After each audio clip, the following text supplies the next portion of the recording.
can you please call the roll? Wilman, Here. Voorhees, Here. Coe, Here? Otis, Davis, Here. Steck, Here. Hershey. Present. Let's all please rise for the pledge of allegiance. I pledge allegiance to the flag of the United States of America and to the republic for which it stands, one nation, under God, indivisible, with liberty and justice for all. Okay, first up, do we have any agenda changes or conflicts? No conflict.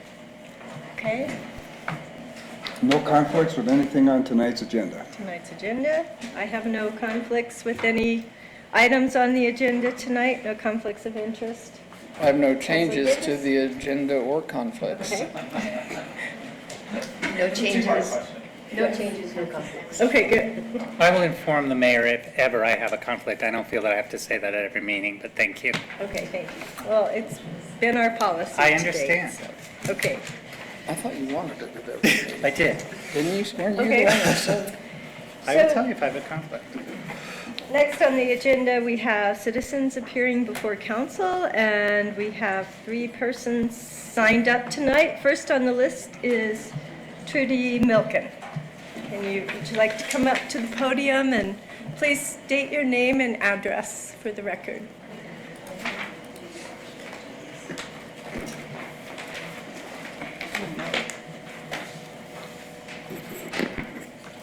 My name is Trudy Milken, and I live on 609 West 9th Place, not Street.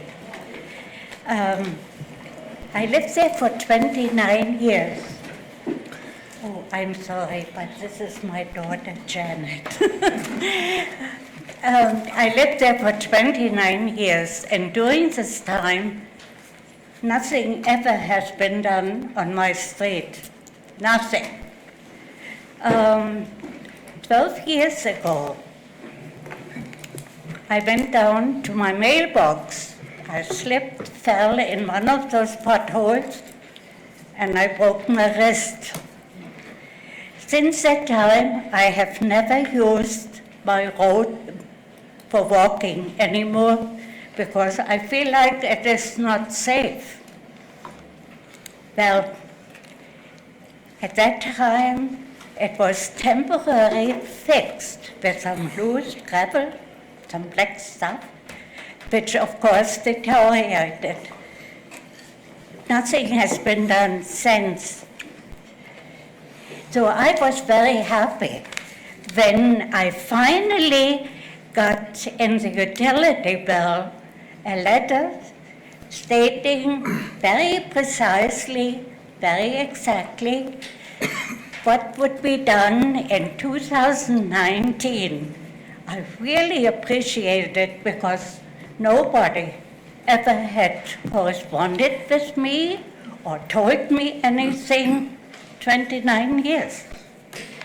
Well, unfortunately, my street was not listed, not even on the map. We didn't exist on the map. It was marked 9th Street. So I thought, I got very upset. So my daughter got in touch with Shelley Straub, Deborah, and Matt. And things happened for the first time. So big things came and big crane came. They dug a huge hole because it was completely deteriorated. And they fixed it. And they fixed that very good. 2 holes.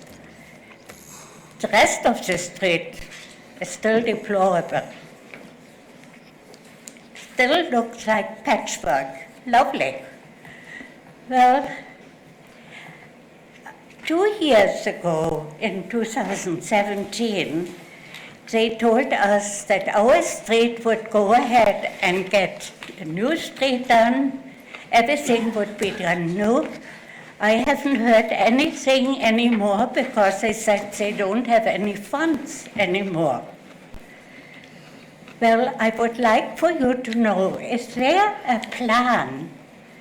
And if there is a plan, please let me know.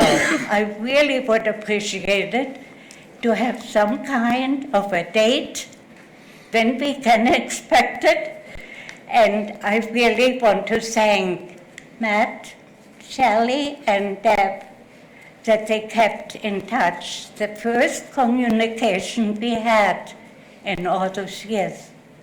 Thank you very much. Thank you, Trudy.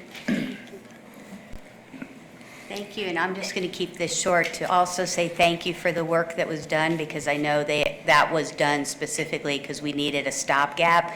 And I know there's a $2.5 million project that's supposed to happen in that area. It's a very busy area, Midland. We've got the water tower, the city property, trails. Actually, the trailhead could use some work as well. And we've got main water lines in that area. So I would just, like my mom said, we'd like to know what the plan is. People said we can find the money without a tax, so we're looking to see the work get done. And please let us know, because it's actually an area that's hard to get in and out of. So even with the pothole repairs, it was pretty clear that, we might have to make some other plans not to be there, or, find a way to be out of that area when the construction is done. So as long as we can keep the communications going, that would be great. And thanks again to Shelley, to Deborah, and to Matt for their actions. It's great. Thank you. Thank you. Thank you, Jamie. Okay, and next up, Don Gillespie.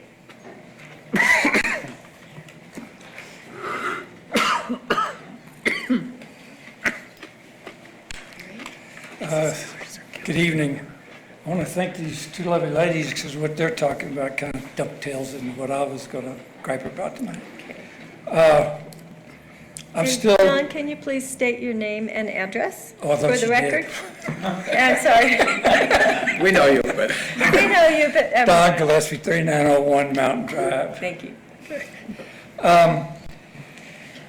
Sitting at home, things eat on me, and of course, the big thing's been eating on me is the confluence area. And the three proposals that are out there right now don't match what I hear out in the public daily and weekly, that people want to just leave it as it is and want it to be recreational. And I'd love to see a fourth proposal that's all recreational. And that appeals to me and appeals mostly to all the people I talk to. And the other thing, that by doing that, you'll be reducing a lot of infrastructure monies that I think you're talking, last time I heard anything, it was $10 to $12 million maybe by the end of the day if you do all this building down at the confluence.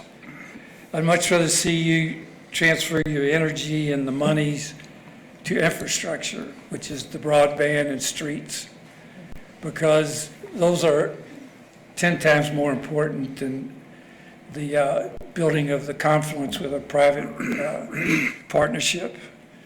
And I'd hate to be the council member who in the future or history says that you were the council who allowed them to build out the confluence area.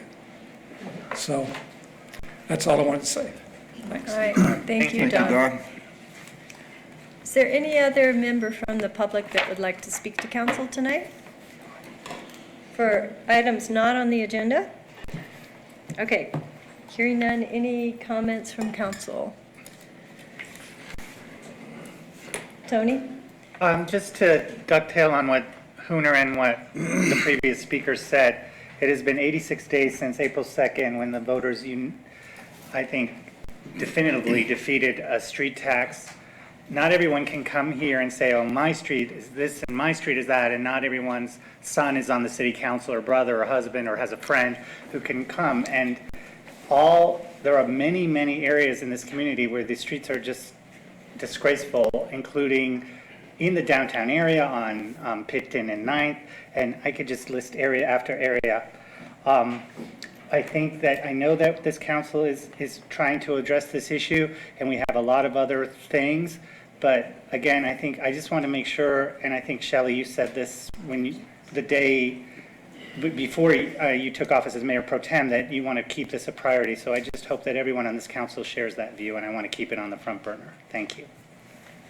Thank you, Councilor Hershey. Any others on council who'd like to comment? Councilor Wilbur? Yeah, three things. I was at a FAB meeting earlier this week, and one of the issues that came up that was somewhat confusing to the FAB, and I was in and out because I had a conflict, so I don't know if I got an answer that I could give them, but if monies aren't allocated for grants, does it roll over into the next year? So in other words, this year there's like $40,000, if I remember the number right, that was unallocated in the non-tourism part, and does that roll over into the next year? That was a question that came up. You guys gave me discretion to award some of the ones that were not awarded. I did go ahead and award those. Whatever is not spent, we're putting in a reserve to be kept for the next year. We understand the reserve, but the question that came up was it going to roll over? So say there's roughly $100,000 in the non-tourism part of it. Would it be 120 if you allocate another 20 of that? Would it be 120 that would be allocated next year as the grants? I believe that would be a decision for city council during budgeting. That was why I asked the question of the council. I think that was the intent when we created a little reserve. I don't know if there was a response, but that's something the FAB wants to know. Sounds like it's up to council discussion, so we Okay. could approve that in the budget if we, Okay.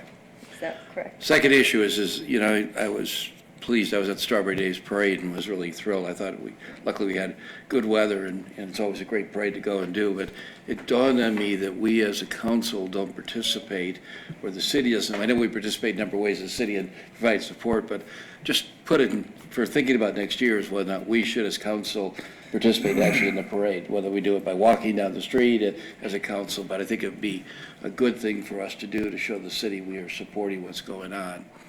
And that ties into the third thing. I think that it's important that we look in the budget next year at having an information officer, somebody that, you know, can go out and give public information. I think it's important that we get out ahead of some things that the articles in the paper and things kind of indicate that reasons for decisions may not be accurate. I think it'd be important to get a public information officer in our budget next year.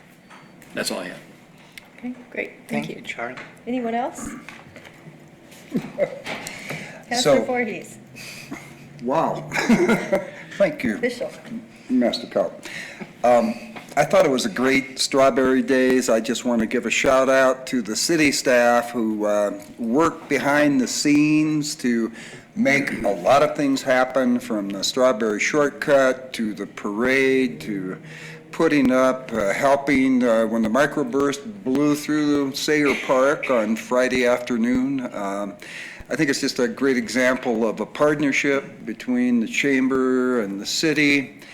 And with regards to having the council participate in the parade, I think that that's a really good idea. There was at least one councilor whom you all know who actually got to judge the floats in the parade, but that's not the same as actually being on a float. But so I think that's a point well taken. But anyway, congratulations to the city staff, congratulations to the chamber for all of the good work and pulling it off in sort of a soggy weekend's worth of activities.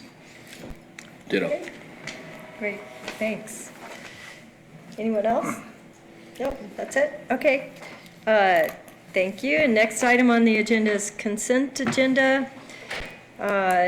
We have quite a few items on there tonight. We have an amended IGA with the Glenwood Springs Rural Fire Protection District.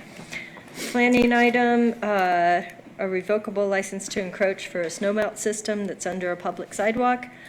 The minutes from the May 28th, June 6th, and June 13th council meetings. Approval of the ESC substation design proposal. Approval of a bid award for a new transit bus. Frontier paving change order.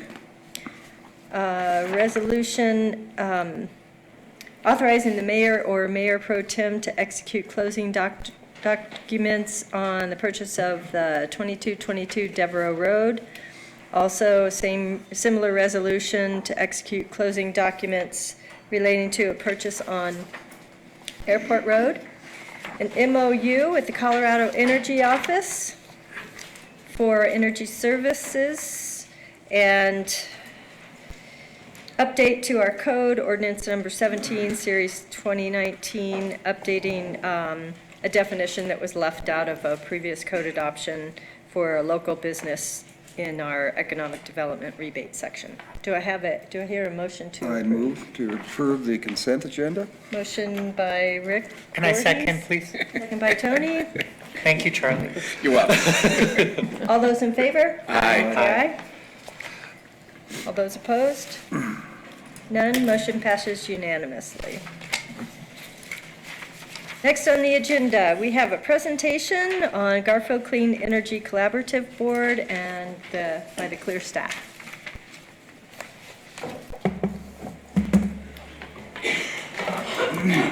Shelley, sorry to interrupt. We're not using this. This is going to be I'm Going to asking. be able to see It doesn't matter. I just didn't know for voting. for voting. No, for Yeah, because I did make a Extension speaking cord. thing. Nothing has come up on here. Okay. Oh, because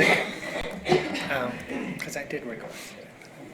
Okay. You better just, Let me see if it's upside down. Can you turn your mic off? It was. Can you turn his talk off? Do a 180 with our necks. These guys talk about you. Right?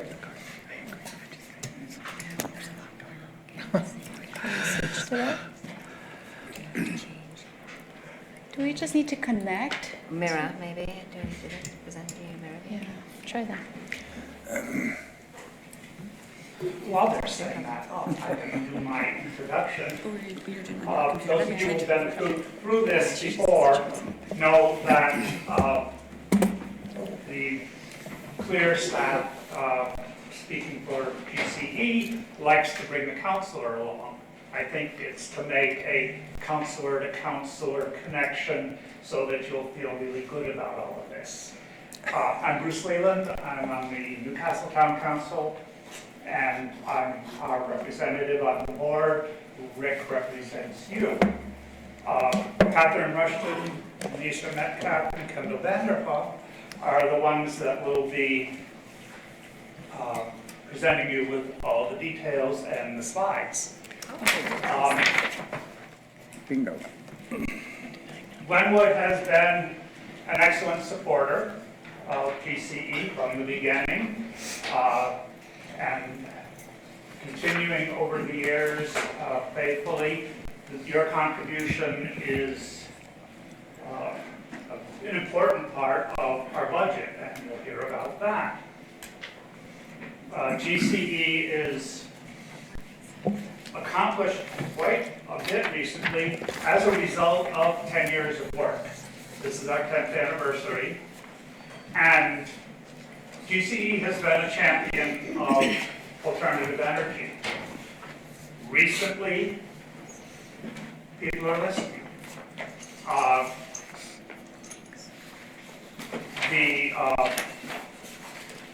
Thank you. Solar farms are being built. We're all being given the opportunity to sign up with the solar farms. That, of course, is something that your electric business would do. But you have been, Glenwood Electric has been an active participant when Xcel jumped in with both feet. Xcel is leading concerted effort to provide alternative energy as part of their package. And they keep meeting their goals and keep pushing the goals ahead. And Glenwood Electric and Holy Cross have been at the table for all of that. And that's because GCE made a lot of noise about it. And money, of course. Xcel saw it. They could save and make more profit this way. See what else? The real advantage for us of GCE is the collaboration. This is one of the first multi-governmental collaborative projects, and it's worked wonderfully.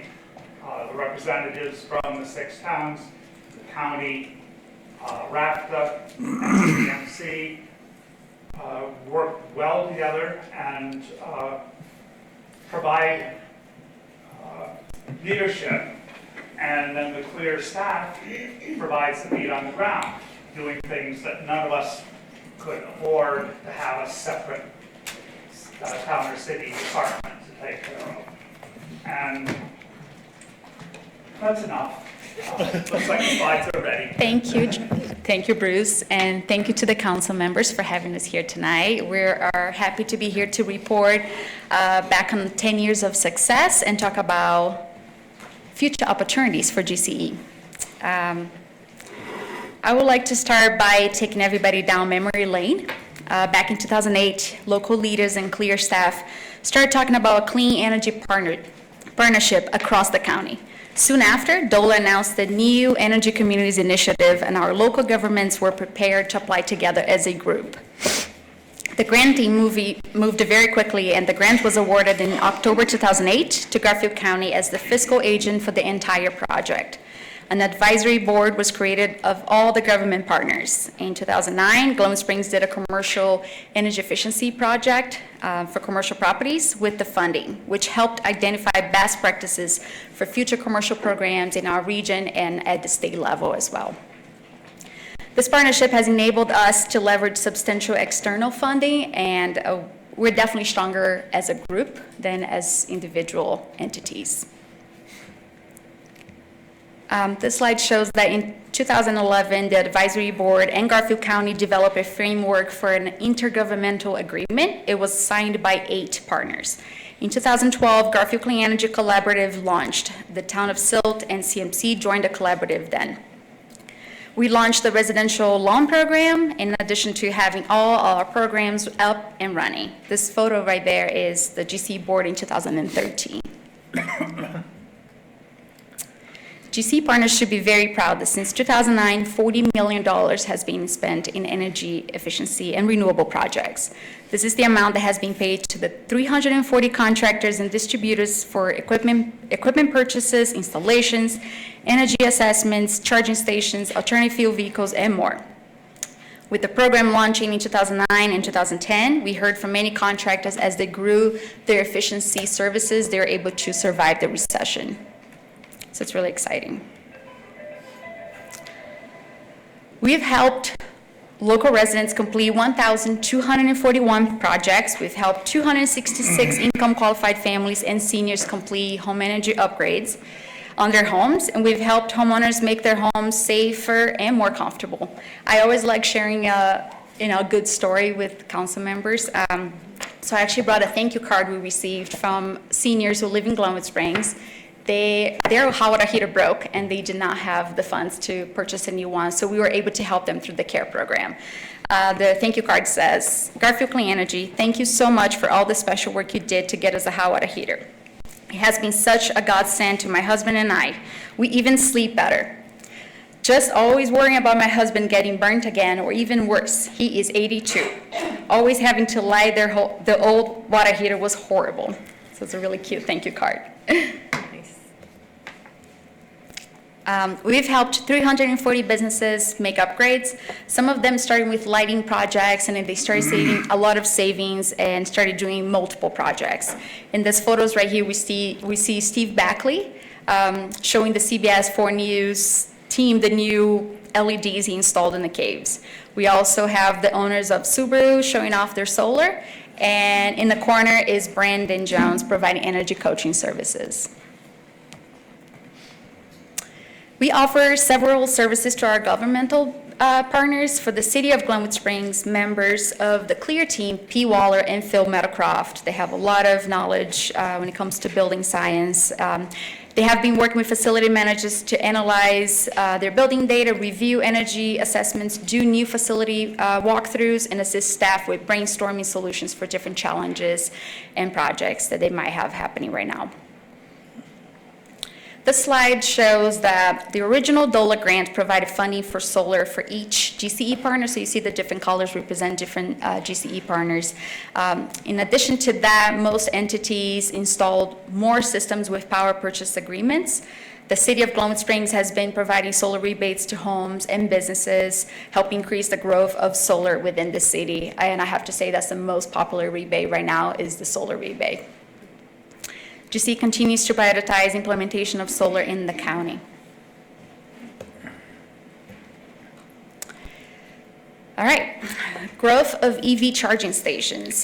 This slide shows results of partnerships between CLEAR, Refuel Colorado, and public and private entities. CLEAR staff helps government staff identify locations, apply for grants, and select the perfect charging type.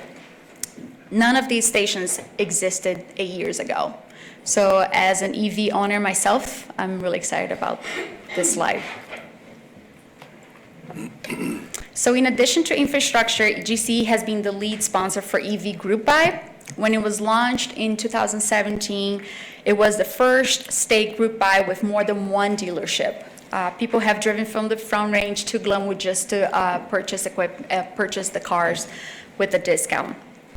This year, we are going to sponsor the sales event again, and we're also hosting a series of educational workshops focused on existing owners sharing their experience. As of right now, we have 4 dealerships as part of the campaign with 9 discounted vehicles. So we're really excited about this year's campaign.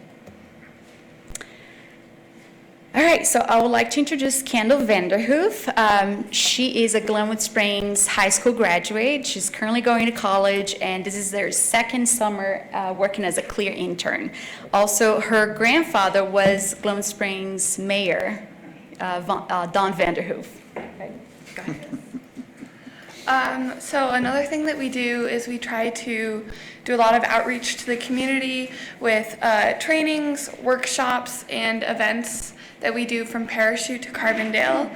So some of these events include the EV sales event that was just mentioned, radon testing and mitigation workshops that just happened a couple weeks ago, Bike to Work Day, which just happened on Wednesday, and then a lot of farmers markets, school science nights, and chili cook-offs. And so Garfield Clean Energy and CLEAR has brought in interns such as myself to help staff these events and give away LED bulbs to people, answer any rebate questions they have, or any questions they have about upgrading their home and making it more efficient. And so these pictures just show a few of the ways that we're trying to get the community involved, because in this valley, you can't do anything without getting the whole community involved. Awesome. Thank you, Kendall. So as Bruce mentioned, this is our 10th anniversary, so we are going to have a celebration at the Hotel Colorado on September 26th. The idea is just to look back and see the progress we've made, but also look at the future and see how we can shape this region in a very positive way. And of course, you'll be receiving some information about the event in the next few weeks. So I would like to hand it off to Catherine, our Renewable Energy Programs Director. Thanks, Maisa. So let's talk about where we are now. Many of you actually have probably already heard about the Regional Clean Energy Corridor Network concept, and hopefully you have this flyer in front of you, because I don't think we got into the packet. But GCE and CLEAR are now part of a more regional effort to accelerate this move towards using more clean energy. And so the 3-county network involves Garfield, Pitkin, and Eagle. And the idea is really that, we live in this interconnected region.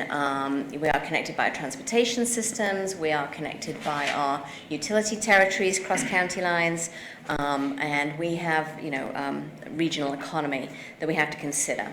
And so the major goals of the Clean Energy Corridor is to really work on renewable energy, energy efficiency and building management issues, and also electric transportation. And so we're really in the beginning stages of this initiative. We are trying to create and encourage these cross-county collaborations because we've all set these aggressive energy targets, but we've done so as municipalities or counties or separate entities. And rather than working in silos, I think there's a way that we can find ways to work together so that we can not only accelerate our progress, but also, benefit and diversify our economy. And so we've had several events, and the network is part of the NREL, the National Renewable Energy Laboratories Solar Energy Innovation Network, and many of you have attended the events and participated, Rick and Shelley and Paula, so thank you. We really appreciate your engagement. And so, with this intent to encourage greater synchronization in programs and projects, we feel like maybe we can create economies of scale, and we can scale up and accelerate our progress. So that's a bit of introduction about that. And we do have an email list, so if you want to get the newsletter about the corridor and find ways that you can personally engage in that, then let me know. And so the other thing we really wanted to talk about is the potential for DOLA funding. So DOLA have just announced a whole round of funding that's very much geared towards renewable energy and energy efficiency. And so this is really a great opportunity for GCE and this regional effort. There's two funding opportunities. So there's $12 million in total. $2 million will be put towards planning grants, and the other $10 million will be for implementation projects. And so for the planning grant, the literature that's been provided by DOLA pretty much says that it's to support planning that will create strategic roadmaps and determine optimal projects that will advance the goal of 100% renewable energy. And for those of you that have been engaged in the process, this is exactly what the Regional Clean Energy Corridor intends to do. So we think there's a great match between this opportunity and the Regional Clean Energy Corridor for the planning grant. And so there's an August 1st deadline for that application, and we're going to be connecting with all of the participating GCE members to talk about how we can contribute towards a local match for that grant, along with the other counties. And then there's also the implementation part of the grant. That's a September 1st deadline for expressing a letter of interest and drafting a grant proposal for the implementation and infrastructure piece. And then we'd have to complete an application for December 1st. And so multi-jurisdictional projects are encouraged, and so we're now reaching out to all of the GCE partners to talk about what kind of project ideas each of our partners might have that would benefit their particular communities. And we actually did meet with Glenwood Springs staff, with Deborah and Matt Langhorst earlier this week, just to really kind of brainstorm some project ideas for Glenwood Springs and hear what staff might be thinking. And, just briefly, we touched on, how to develop projects within the 2 megawatts of capacity within the mean contract, that you could do self-generation, and could we do solar, or could that be a hydro project? We talked about, can we use solar plus storage projects to maybe reduce some peak demand? We talked about the fact that there's a lot of over-demand in the Meadows area, and there's a need for a new substation. Could we do a resiliency project? So there were multiple ideas. But staff also definitely really wanted to hear from council about ideas that you might have and get some input from you. And we could do that now, or we could, you could reach out to me later to talk about ideas that you might have. So that's definitely something we want to hear from you. So yeah.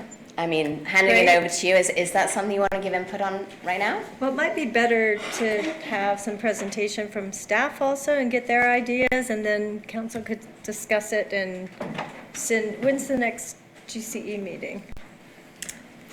I think it's The 12th? July 12th. Would that be Yes, that's coming a up. good time to bring feedback back to the board? What do you guys think on that? I like that idea. That probably works well. Okay. Does that give them time? You that said it was enough time? August 1st deadline? For the deadline. for the planning grant. And I can tell you, generally speaking, what staff was interested in. Okay. I think Matt Langhurst was very interested in the resiliency aspect of it to try to help get funding for the, I'm saying the wrong thing. The fourth substation. Substation, yeah. Substation, right. And I was interested in working with me to try to increase renewable options for other Colorado municipalities, so continuing to kind of lead on that. Right, right. So that is kind of where we would like to go. If, I don't know how you guys feel about that, if you feel like you need a formal presentation. We don't typically, we kind of usually feel out what we think will work for grants and bring it to you, but if you're more attached to this grant idea, we can certainly do it a different way. Any thoughts on that? I think we can give some input now if anybody has thoughts on it. Can you Matt? clarify just a little bit on leadership? What do you see that as a role? And Since we are, since we have bought our 100% of our energy from a renewable source, a criticism could be that we have just bought renewables that other communities would use.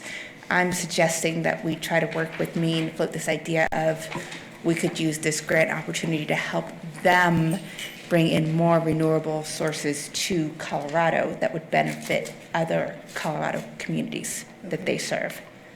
Right. I think that's a great idea, actually. If we can have an impact in that way.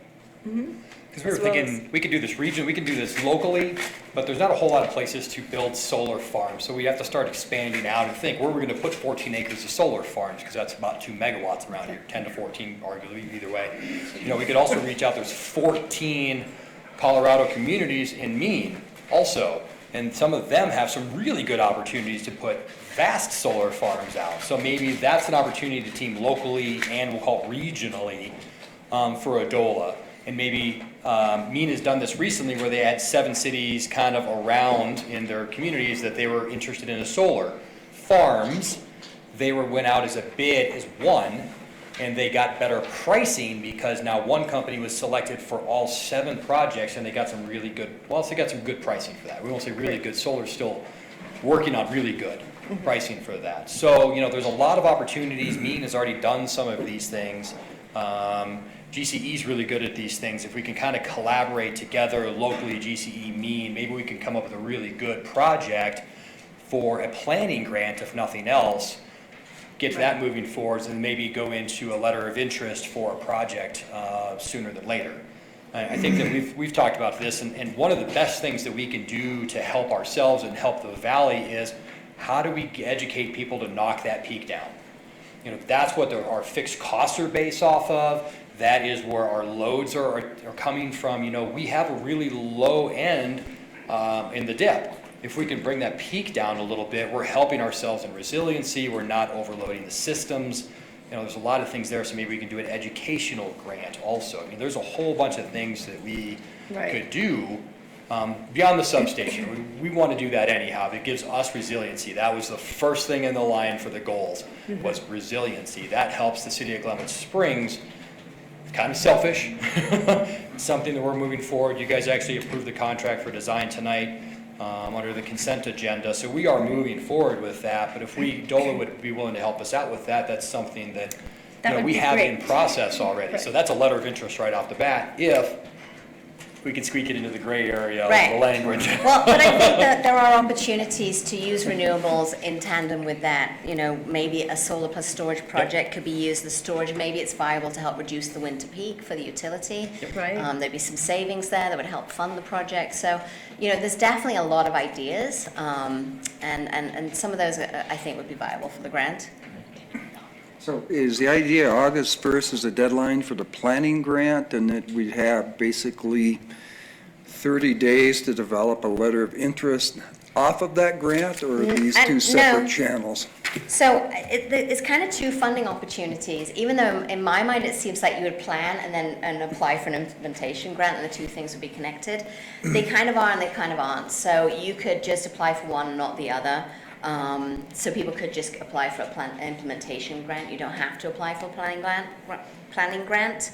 And the timing really doesn't support either one, because you won't know if you've been awarded a planning grant until March of next year. Okay. But the implementation, the letter of interest for an implementation grant is deadline September 1st. So, maybe there'd be an implementation project that you could apply for that's more geared towards this resiliency, knock down the peak, solar storage piece.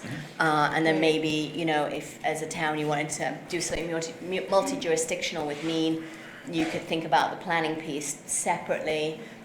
We're definitely going to be doing a multi-jurisdictional effort with GCE and the regional corridor to apply for money for the road mapping and how we all move forward together and what those projects should be.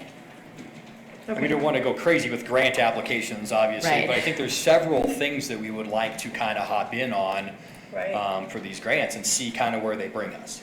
And I think the other piece is to really collect information from all the other GCE partners and see where is there crossover and synergies, because that might also inspire some new ideas of we're kind of trying to do the same things. What if we did it together? Is there the economies of scale?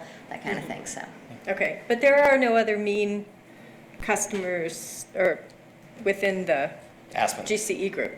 Just Not in the Aspen. GCE group, Not in no. the GCE group, but in the Okay. valley, yes. And on the western slope, you have Gunnison and you have Delta, who Right. are both Mean members and both really forward-thinking when it comes to wanting to implement more renewables. Oak Great. Creek. So, Okay.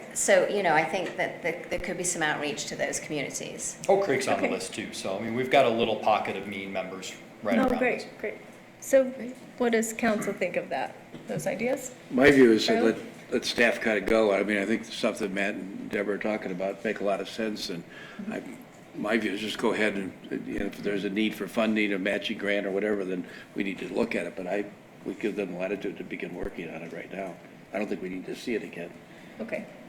I I agree mean, with between Charlie. GCE and Clear and the Valley coordination that's going on right now, I mean, there is a ton of information and knowledge right there. So I think that if we can all coordinate internally, we can come up with some really good ideas, or solidify some really good ideas and get out for what we think is potentially going to work. Right, We hate to right. just throw ideas out there as a grant and just be like, oh, that wasn't a great idea, but. But things that will work well for the city and the region. Counselor Hershey, any thoughts? No, I Does think that sound good? Yeah, it sounds good to me. I appreciate the regional approach too. Thank you. Okay, Counselor Davis? In agreement? Okay, it sounds good to me. Mayor Godis is back and he will take over the meeting. Thank you, Shelley. It's going really well. Okay, Oh, I was- is that enough direction? Deborah? Yes. For Zach? Great, okay. I'd like to make one comment just on the GCE partnership. I was on council when it started in 2008, 2009, and Mayor Christensen at that time, he and I kind of were representatives from Glenwood Springs, and it was a really important economic development piece at that time, just to be able to, businesses were hurting, they had seen their revenues drop, and any way that they could save money helped the local economy, and it kept those dollars local. So if they could cut their energy bill by a few $100s a month, it could help that business and keep the money in the local economy. And created some jobs in the work that did the efficiency upgrades. So it's been a great group. It's also led to a lot of collaboration intergovernmentally within Garfield County, and I think it's been a win-win for the city. So. Thank you. Great. I just want to add, if the council members have any other input about where GCE should be going in the next 10 years, please share with Rick, and he can pass along to the GCE board. Well, you guys are hard to keep up with, I know that. So. Yes. And I mean that in a great way, so thank you. Thank you, Rick. Thanks, everybody. Thanks for your time and everything. And thank you, Bruce. All right, thanks, everybody. Next on the agenda is asset management software. Is this Mr. Langhorst again? Thanks, everybody, for allowing my tardiness. I was at the Jungle Book. My daughter was Shere Khan and a coil in a snake. So, Are the reviews in yet? How did she do? fantastic, of course. You love What other for answer is this? there, John? I came running back from this, and I was trying to hit council comments. So maybe I'll just do real quick a council comment. I just wanted to recognize Matthew Bennett is now a dad. Yes. So congratulations. So that's all I have for council comments. Great. Good evening, council. I feel like this asset management software discussion's a few months late because it was started by Terry and ex-mayor Gamba for conversational points and trying to move the city into the 21st century.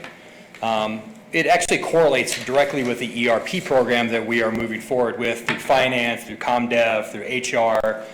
We actually looked at Tyler's software for asset management, and maybe we should define what asset management is. It is a software program that interlinks with our GIS program to help us collect, maintain, budget, everything that we own within the city. So that is from water lines to manholes to stop signs, when were they last replaced, when should they be at their failure points. And what this does for us is puts everything that we own in perspective. How much should we budget next year to replace signs? That program will basically tell us you have 4,000 signs next year that you need to replace. Can you afford to budget for all of that? If you can't, it will actually tell us what the deferred costs are for doing it the following year. What are the liabilities? Which one should we replace first? Those kinds of fun things. So this goes back to street maintenance, water line maintenance, sign maintenance, striping. Everything that we do is based on work orders and information of that piece of that asset. This would help me remove my Excel spreadsheets that barely open anymore because they're so large from street ideas and street planning. It would put it into a software, and what that software does for us is it has rating curves. And it says, okay, you have a PCI analysis for this piece of pavement. It is a failed piece of pavement. Here's your rating curve. Here's the worst case scenarios for roads. Here's the worst case scenarios for water lines. Here's the worst case scenarios for everything. How do they overlap? And it does it in a visual way. So when we come to you, we can show you, hey, the software is telling us, and we know because we've been out there and looked at it, that these roads and infrastructure pieces need to be replaced first. This is the cost, because we can put cost to everything within the program itself, and it will help us plan better for the future. On top of that, if you read the report, I mean, there was a mad scramble when Jenny Koenig started to piecemeal all of that infrastructure information out of Pee-wee's brain, all these guys' brains, because none of it had been put down in a formulated manner. So as we have people retire, we lose all that historic knowledge. When Robin left, I mean, I have a lot of knowledge, but he took a ton with him. And in some cases, an asset management program could have collected some of that knowledge, and we'd still have it available to us. I mean, we can get you guys links to it if you want to. It has basically unlimited amounts of licenses associated with it. So we're looking at this as Tyler, going back to the Tyler part of it, Tyler gave us an option to use their asset management software and make it very integrated into the ERP program that we're doing. They wanted a little too much money, in our opinion, and it was a beta version. They had just purchased a company and they were working their software together with that new company. So what we decided to do is go out for an RFP. We actually used Montrose and Durango's. They also use asset management software, and they had done this recently where they went for an RFP and said, hey, programming-wise, software-wise, everybody come back to us and say, how much can you do what we want you to do kind of thing. We had 7 responses. We evaluated those, narrowed it down to 4, interviewed all 4 of them. We brought them in and did an interview with all 4 of them. They showed us their software. We narrowed it down to 2. And we did one-day interviews with every department to see which one we liked the best. And we all unanimously came up with DTS, which is ViewWorks, which their proposal was within your packet. And what we're asking council, I guess, tonight is the city already has $150,000 budgeted for this. This is a large implementation. It's part of the ERP, which is a cost. What we're looking at is $136,000 for them to help us do the ERP things. Come in, meet with us. What do we need? Set up the program, get us trained on the program. It was about $50,000 to buy the program, and then it's about $22,000 for the cloud-based version of the program. So next year, if we do this, then next year our costs are $22,000. It's a large upfront cost, just like the ERP is, but when you look at it on a long-term basis, it's $22,000 a year. And what this also does for us is we basically right now have 4, you could say 5 different versions of this kind of program they were using different departments, and that already costs us $8,600 a year. 2 departments just use Excel. It's not very efficient. That's how they do their work orders, that's how they track man hours, that's how they track materials. It's not very efficient. Actually, one program's on the point of failing. We have logins that we can't even change from 15 years ago, so we need to upgrade that program. So what we're asking council is permission to move forward with this program. We have $150,000 budgeted between 3 departments right now, and the ERP, since it was technically going to be part of the ERP, a side arm of it, would be funding the remaining amount for this year to get this going. Okay. Questions for staff? Tony? Well, my concern is when you talk about this institutional knowledge in your memo that's just being lost. Like you say, somebody retires, you can never, I mean, it makes no sense. How will this specifically address that? You'll just have it all at the tip of your mouth or whatever? Correct. Yes, no, we would take all the information we currently have in GIS and put it into this program. And then we would take all the information we have on these outline programs and bring it to the program.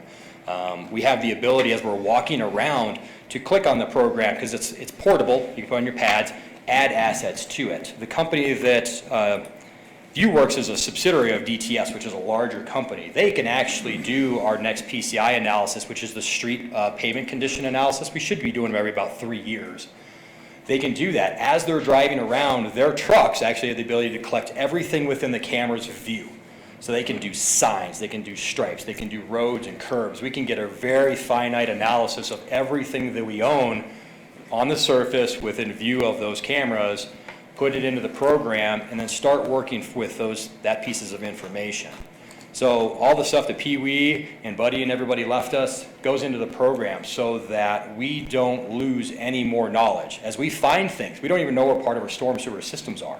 As we find those things, they get logged in there, and then if I'm not here or Jake's not here or whatever, then the person, all they have to do is open up a program, look at it, click on that asset, and it will tell it every work order that's ever been done to it, when it was installed, in theory, if we know, when it was replaced, when the last time it was maintained, how much it costs to maintain the thing on a yearly basis, which helps us put our budgets together for the next year also. So it is an extremely powerful piece of software. The caveats to this conversation is the extremely powerful piece of software usually needs somebody to maintain it. So in essence, we would be asking for another full-time employee to either live in the GIS department, engineering, pub works, IT, wherever that person's going to live within this year's coming, actually sooner than this year's budget, if you allow us to do that, we would go searching for this person basically immediately. Vail is doing this right now. Avon is doing this.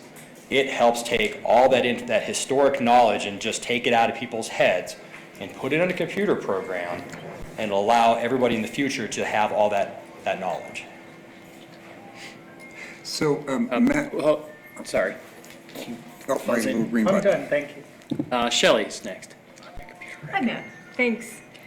I think having this capability and this type of software to help us manage all the infrastructure and assets would be great. And I think having all that knowledge in one place and being able to track it and hopefully stay on top of deferred maintenance would save the money in the long run for the city, and probably more than pay for the added employee.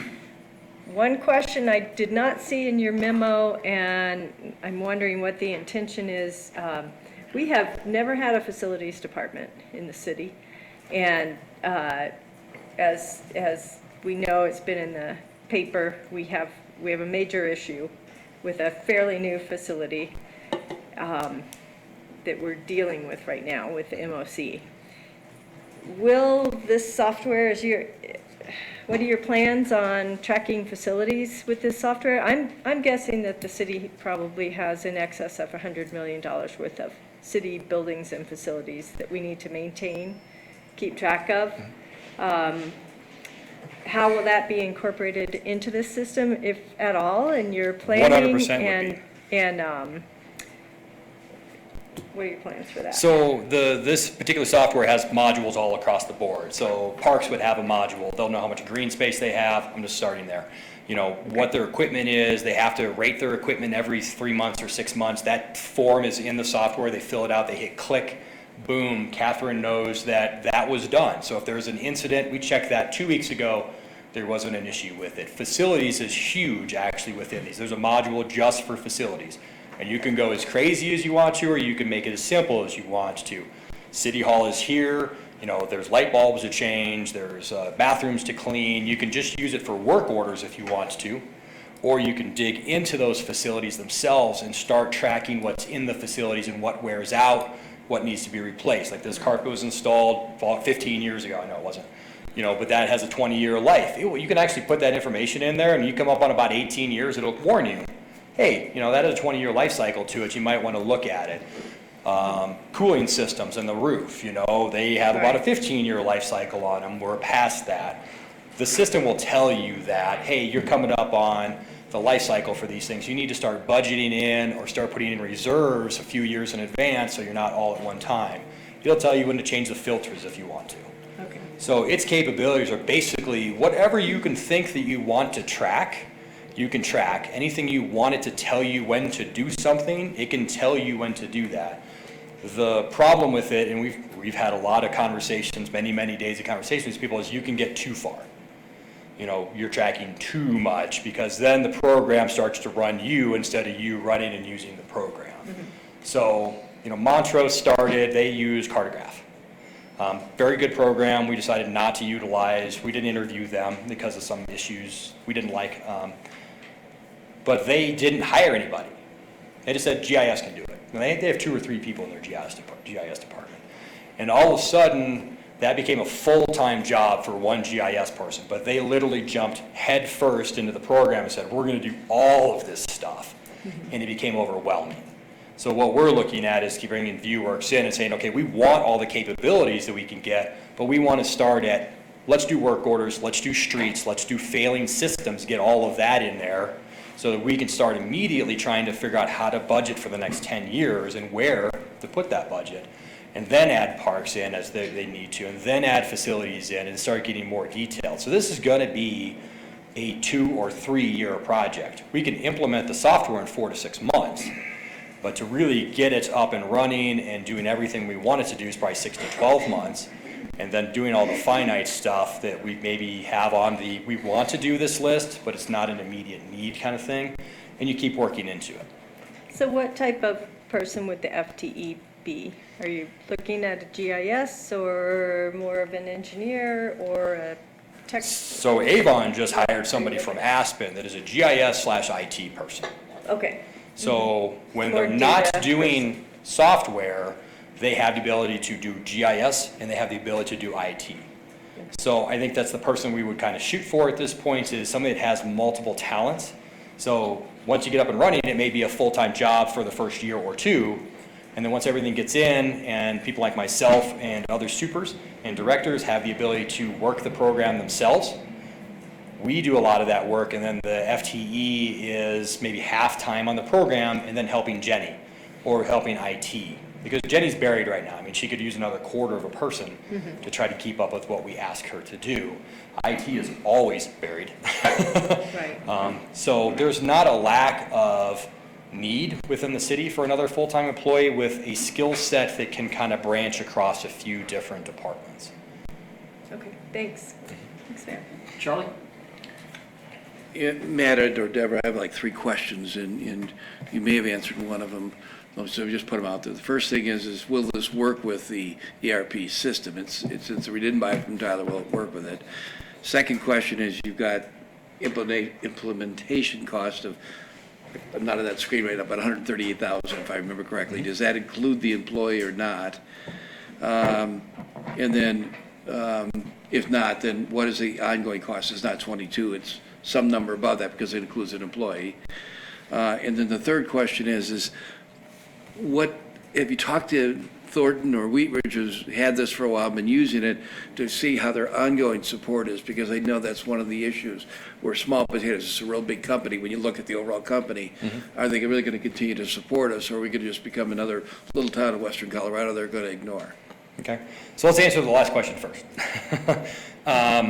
Yes, support will be good. This is not a huge company with this division, and 3 of their employees live within 50 miles. 4th employee lives in Denver.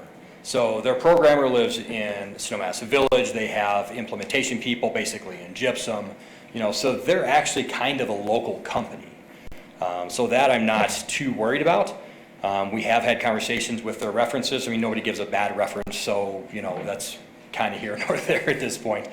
But we have a lot of faith, I guess, in the company. They've been around for quite a while, and they do other things. So this is kind of a culmination of everything they do. They said, we do all this stuff. Man, we should put that into a program, a software, and let people use it as asset management, because they kind of picked a few different things that they were doing and made it one system. So, now you lost me on the other 2 questions. Sure. What was the cost issue? It's 138. Does that include the employee that It first does not year? include the employee. So- This is probably a $60,000 employee. 60 salary plus benefits, so roughly 80. Yep. All right, the third. And 136 is their best projection at this point. If there's 2 different things that are going on with that a little bit. We can use Plant Moran, who's doing the ERP, to try to help us do some implementation and maybe speed it up. If we do implementation and just kind of cut ourselves off at a base layer, and we could probably save some money at that point, and then have them just kind of train us on new things as we need to through technical support. So, the $208,000 is software purchase, cloud, and implementation for this first year. The thought is after that, it's only $22,000 a year, and we're already spending about $9,000 on the other software, and we would have to upgrade at least 2 or 3 more, so we're probably in the $12,000 where we should be, software range. So is it a huge number? No. And part of that number is based because it's cloud. We don't want to keep it on the servers here. We don't want IT to have any more drag on their systems. It's cloud-based, which puts a premium on the number. So the third question was, does it interact with the Tyler system? So it can if we want it to. So Tyler can write a program to interact with it. They can write a program to interact back with the Tyler software if we want it to. But basically, the only things that it's going to share is how much do employees cost. So, because we have rates, labor rates, that'll go into work orders. Work orders tell us how much that costs. How much did that culvert cost to clean? So the only thing we'd be doing is every year, we would just go through the labor rates, which are pretty standard, and then re-input them. So it doesn't Which need to can be integrate. dumped out of Tyler in an Excel spreadsheet and input into the new program. So it's basically, from what I understand, like a 15-minute process. So And you we don't can do need the to- same thing with materials. So when materials change, the vendors send us the new material prices in Excel. It just dumps right into the program because it can read that comma delineated format. So it doesn't need to integrate. It doesn't really need to integrate. That answers my question. Thanks. Yeah. man. Okay, thank you. All right, Paula? Charlie addressed a little bit. I do have some questions. Beyond that, the ERP part of the money that you're getting to do the 208,000 this year, you said it was about 36,000, is that what I remember? Say that again? This year, you said to get to that 208,000, you're taking some money out of the ERP funding. Yes. Is that like a contingency fund within the ERP funding, or does that affect the rest of I think the ERP stuff? intent originally was there would be some form of module with ERP Okay. for this type of So software. they were reserving that money that. So was my Steve, I've talked to Steve about this. He has the money within the ERP to accommodate for this so we can move forward. Okay, and along that line of just these other kind of projects that you're thinking of, are there things like this that we should be thinking of that you might have something you're bringing to us in a council in another month along this line. Oh, we're working on this project, and it's a great project, by the way. I think it's a really good idea. But just so that we know that we have some foresight of, you know, you're going to come back to us in August and say, well, now we have this $200,000 thing, and we've got some money here, and it's going to cost another 50, and so I'm just trying to get some sense of. Well, this one was budgeted. We knew this was coming up. You know, the cost of it, we didn't pick the cheapest software out there. I'm going to be honest with you. You know, we could have gone with a software that would have fit within the $150,000 budget. And that probably should have been something that if we had gotten kind of together with new counselors, you would have probably been a little more informed of that this was coming your direction. I would have thought Terry would have brought it up, but it's the only other thing I can think of that's coming up is already a budgeted thing, and it's the stormwater drainage plan for the entire city that Terry has. And that's not software, that's just a consulting firm to help us move forward with how much flow do we really have within the city. So when we move to an MS4, we have some background information on what our stormwater systems are and velocities and things. So I don't see anything else coming this year. Like I said, we'd kind of planned for this. We've been kind of kicking it down the road a little bit because IT's buried, Steve's buried, Yvette's buried. You know, everybody's buried right now, and it seems like a good time where we could start ramping up a little bit where we're moving into fall and have time to be able to move this forward. And there was previously, in previous meetings, there were discussions from a number of department heads needing additional employees. Will this employee take care of some of that lack that was discussed earlier? I think we'd have to sit down. I'm not exactly sure which employees and which departments were asking for employees, to be honest with I know IT you. needed an employee, and so I'm just kind of like, this is kind of. I would say probably not. Probably not, okay. I think this is kind of a floater employee, but probably after a year or two. I mean, this is an investment that would hopefully save us a lot of money in the long run. So, you know, building maintenance can be very expensive if it's not kept up with, so can every kind of maintenance we do. Okay. And I look back at it as, you know, if we put this person, this new FTE comes in, we can give them all the maps that we have, and anytime there's an asset, somebody can click on that asset and that map will pop up. They don't have to go searching in the record files. They don't have to ask me, is it on Robin's computer? You know, we had maps that were hanging on back of doors in the old wastewater plant that people didn't even know they were there, or they knew they were there, and that's how they referenced them. They closed the door and said, oh, it's right here. You know, so there's a lot of time put in doing research on things, and this would save all of those people that time. There's a water line break over here, click on it, I've got valves here and here, close them. You know, so just the response time for electric, water, sewer, and the savings in trying to research something from 1954 in a map is got to be worth quite a bit of time in itself. Great, thanks. I just have a quick question for Matt and Steve. With this, we would anticipate spreading this out over multiple funds, correct? The position? So, yes. Currently, we have the 150,000, I believe, is coming in from 3 different funds right now, because those are the people who are willing to kind of jump in. Parks is looking at it, Electric is now looking at it, so there is a possibility of, I think, 5, maybe 6, because it can help us with the landfill, with tracking requirements through the state and the federal government. I mean, it can help us, hey, in a month you owe this annual report, make sure you get that thing done, and here's the report from last year. So make sure you're doing that. So it looks like we could do 5 or 6 different funds potentially. Yeah, and the employee that we're talking about right now, we've got the money for in the ERP budget itself. We were going to do the implementation sort of outsourced. Going through the ERP as we have, you know, we came to realize that it's really nice to have that person that we know we're ultimately going to have to hire be in on the ground floor as we start in on it. So we don't want to add an FTE without you guys being aware and giving your approval to do that, but we're not really asking for more money in 2019 to do that. We've got the funds in the ERP, we just have to repurpose those into a person in the general fund instead. Great. Makes sense? Rick?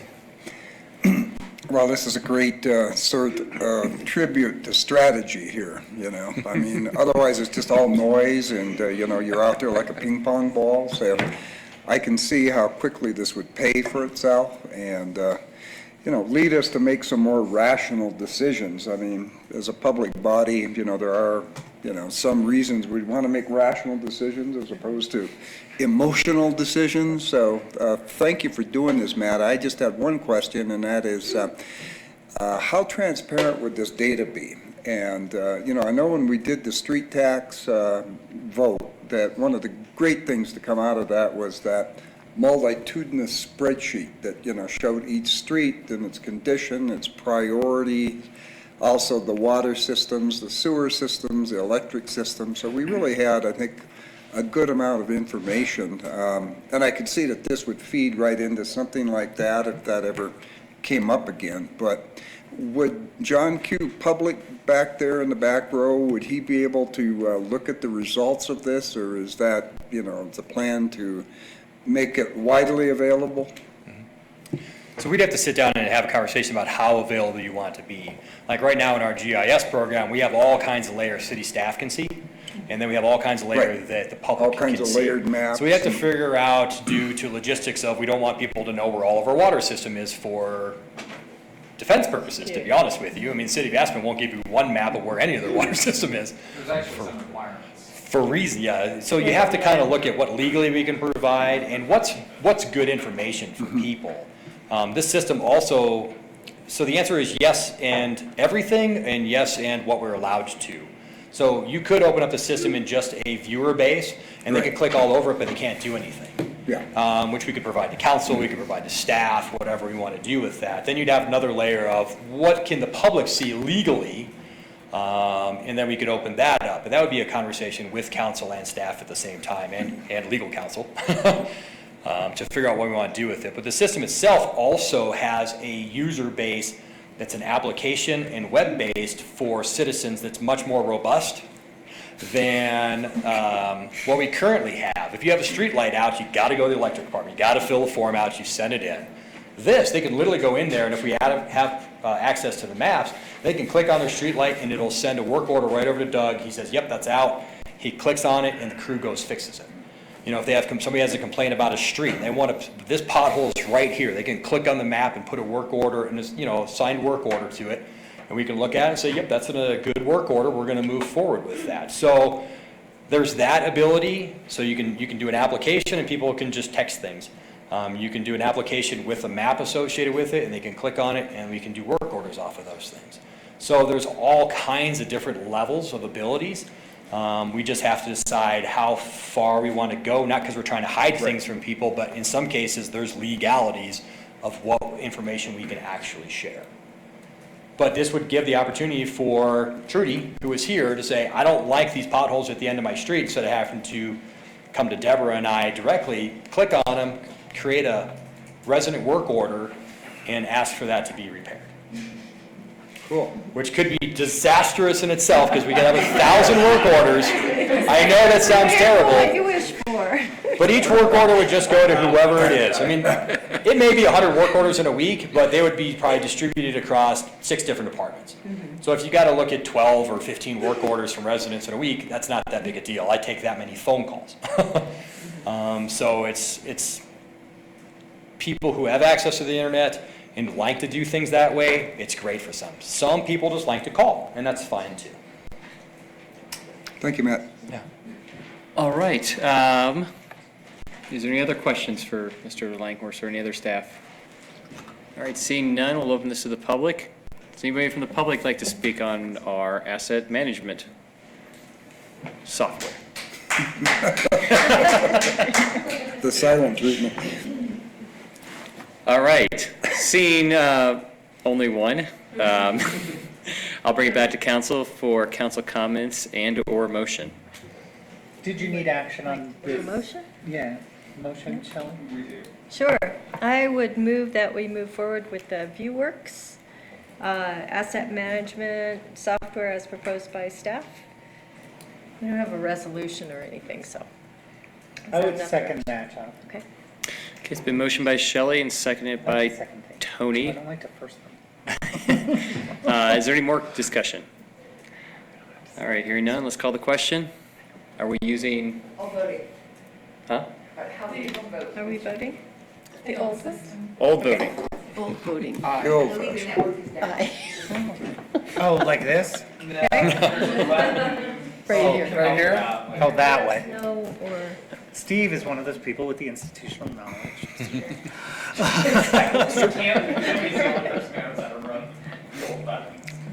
Hershey, yes. Stepp, yes. Davis, yes. Goldish, yes. Cow, yes. Voorhees, yes. Willman, yes. Motion passes unanimously.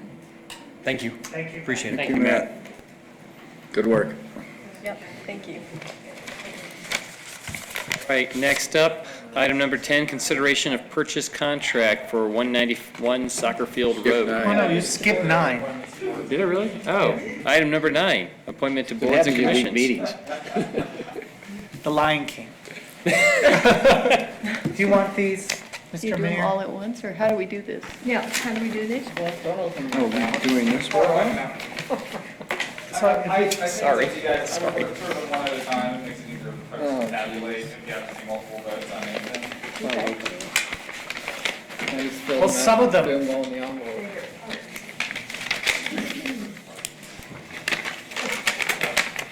What do you want first, Catherine? Which one do you want? No, it's all about you. DDA? Still my pen. It's not about you, Jimmy. Okay. I gotta watch me. I'm flipping mine. Poker here. I've got a full house. Do you actually have DDA? What do we want? Okay. What are we doing? Yeah, DDA. DDA? You don't have a DDA? So DDA, we're voting for 2 regular seats, right? Yeah. Somebody get 2? Followed your lead, we just filled them all. Yeah, I just filled them out and make them known. First rodeo. What do you want to hand in next, Tony? I was gonna let you pick the next one, Steve, but I thought maybe we could go alphabetically. We're just talking while she gathers. I just like, You can't pick this guy. it's like the most stressful thing. They give a rundown, but it's. What's this? Corral them? DDA first. Oh, DDA. I'm sorry, I thought you wanted them all. So these are for the DDA. Kevin Brady for regular.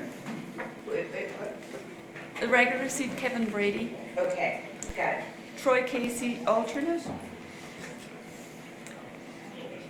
we have alternates? I don't think Yeah, there we was have no an alternate. Okay, that's true. Just regular? Regular. Oh, Okay. okay. Kevin Brady and Lisa Nislanik. Those are the 2? No, she's reading off each. Yeah. Oh, No, I'm just reading everybody. I didn't understand. Shelley Fishman, Lisa Nislanik. Oh, I see. Okay, Kevin Brady and Lisa both got 2. Wait, she's not Got done. more to go. And Oh, then just not done. Yep. I have another Kevin Brady and another Lisa. Okay. A Kevin and Troy. And Kevin and Lisa. And that's everybody. I mean, I like that. Okay. 5 for Kevin, 4 for Lisa, and 2 for Troy. So it's Kevin and Lisa. Okay, how about we do the Glenwood Springs Fire Department? Ooh, that's a good one.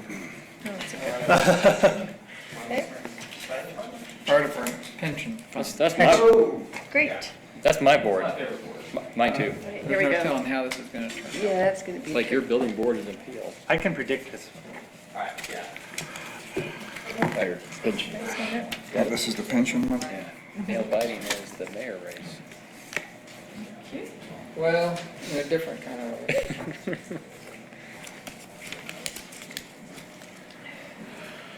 What are you picking So next? this I'll be is ready. the FAB?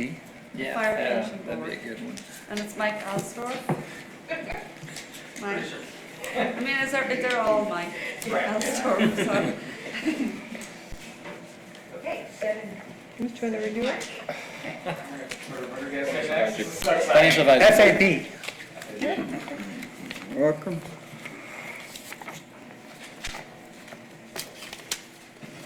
What are you tallying the votes over there, Tony? Oh, You're tallying looking them? through. I Yeah, thought you were just- looking through all of them. I don't know if those are all of them or I not. just want to make sure that everybody is There's 7 of them. aligns. He usually doesn't. This is gonna be a tough one. Somebody did vote on FAB? Do I know, do you know her? You know, I'm not voting because I wasn't here for Oh, okay. a lot of the interviews. Yeah. What?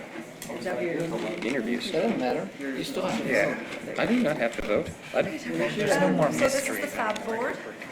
Christian Henney, Cassana Oglesby. Christian Henney, Cassana Oglesby. Christian Henney. You know. But what if he says something crazy in the interview? Okay, 2 for Cassana. What are we doing? Oh. We only have two. Well, there's 2 seats, so there was only 2 people. And it's He needs to. But I'd like the vote recorded, please, Madam Clerk. Yeah, no, it's okay, but we're trying to figure out why she's reading off. He wants you to pick an alternate. Oh, I'm sorry. Oh, I'm sorry to vote for you, but I just don't know. not that you had any, you didn't have options. I have to vote for her if you say she's good. But I need to know. Okay. So we have 2 regular seats, and both Christian and Cassana, they got 6 votes. Yeah. Okay, hold on. Jonathan's, 6? yeah, Jonathan's not voting. I'm not voting because I wasn't here for the Oh, okay. majority of those interviews. Well, actually, Cassana got Christian got 5. 6 and Cassana got 5. That's better.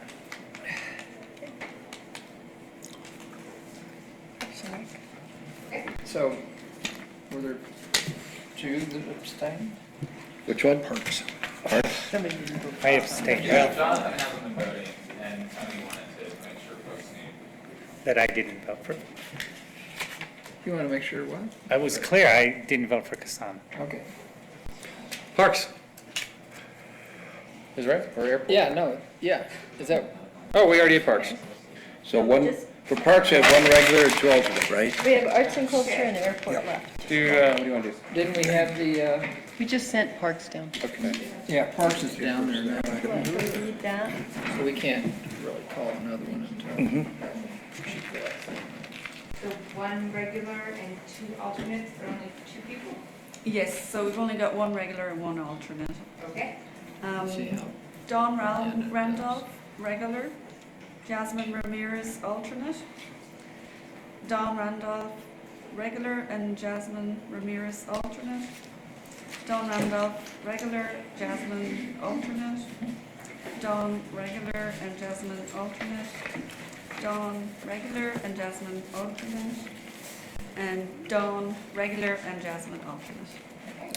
Non-regular. What's this for? Congratulations, Dawn. Which one? Arts and culture. A and C is this one. What are we doing now? Arts and Art and culture. culture. Oh, yeah. We've already, there, sorry. Catherine. Work for the towel keepers. Sausages and laws.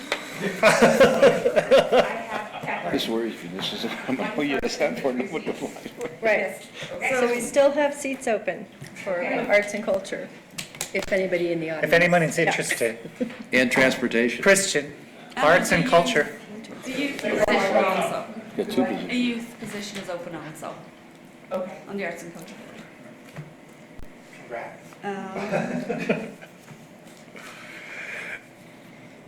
So 6 votes for Brianna Starbuck.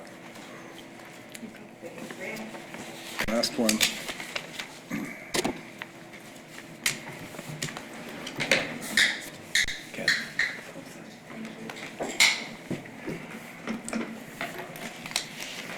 So we have 2 regular seats on the airport commission.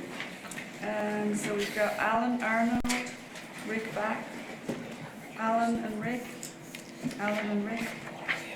or Rich, I'm sorry.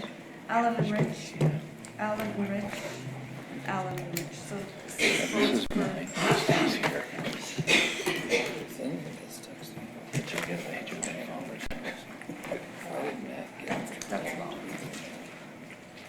That's all.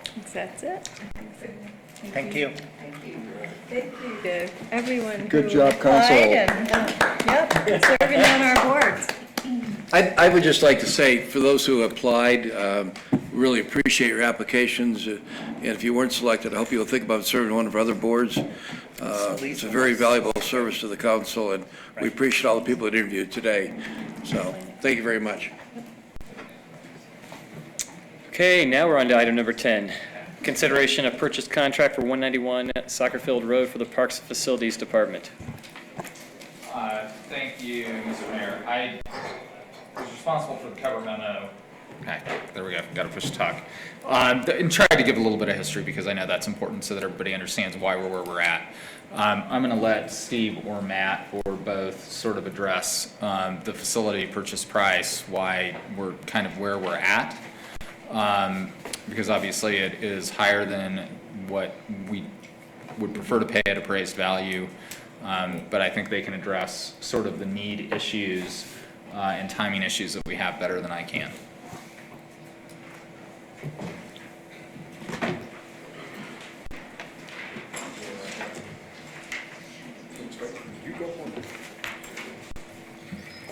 Okay, so we've looked at a number of different properties, to try and get out of the current MOC situation that we're in.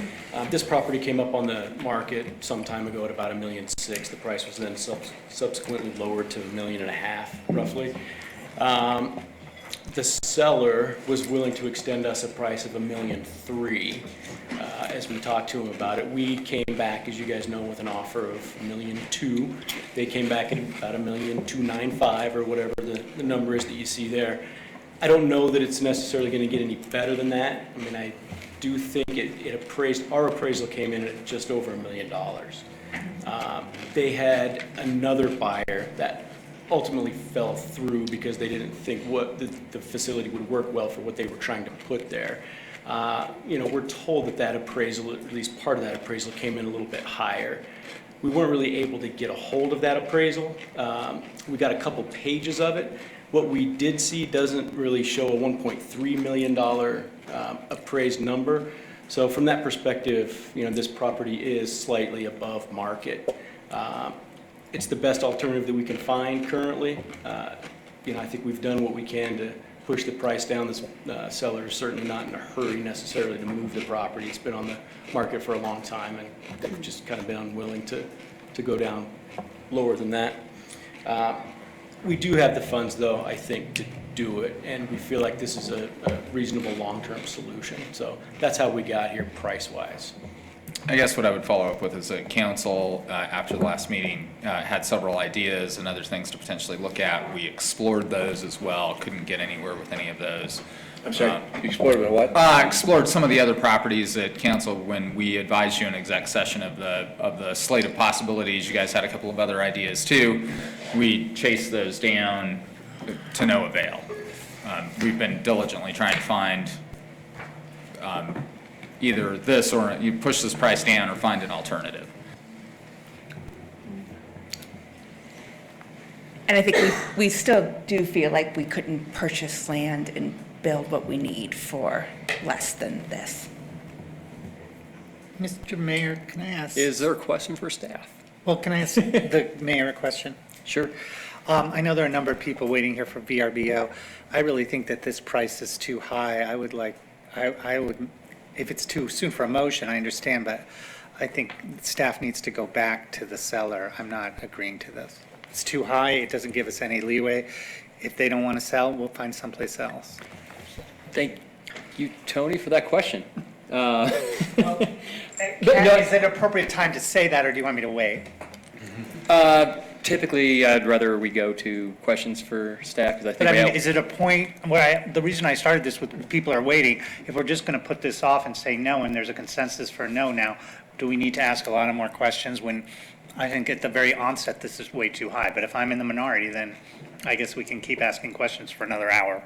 I would say I don't know if you're in the minority or not, Tony, at this point. So if does staff any other, in light of that, does staff have any other information to present? And if not, I will bring it back to staff or to council for questions of staff. I think the only thing I want to add to that is since the article came out, which Matthew did a quite nice job on, if he's still back there, we've had people actually coming at us with some other opportunities. And to be honest with you, those prices have been higher even than we're looking at for this particular facility for things that are less useful for us at the end of the day. So we have had some interest come in of, hey, can I buy the MOC? But we haven't This is basically the only move-in ready facility that's available in our opinions from all the research and track all the work we've done. So is the price too high? I mean, according to the appraisal, yes. Could we buy a 1 acre piece of property and build this facility for that price? No. I think we're trying to say we don't think there are better options out there. Charlie? Carl, just a question. I looked at the two appraisals and I didn't go through it in a lot of detail, but it seemed to me the appraisal from the seller was more of an income approach and ours was more of a comparative market approach. Is that Yeah, right? I mean, as you know, appraisals, there's a number of different ways to approach an appraisal. In this, I typically I usually like to use kind of a comparable approach. The difficulty with that right now is obviously you don't always have a good comparable to go with that's exactly on point, and the market is moving around. I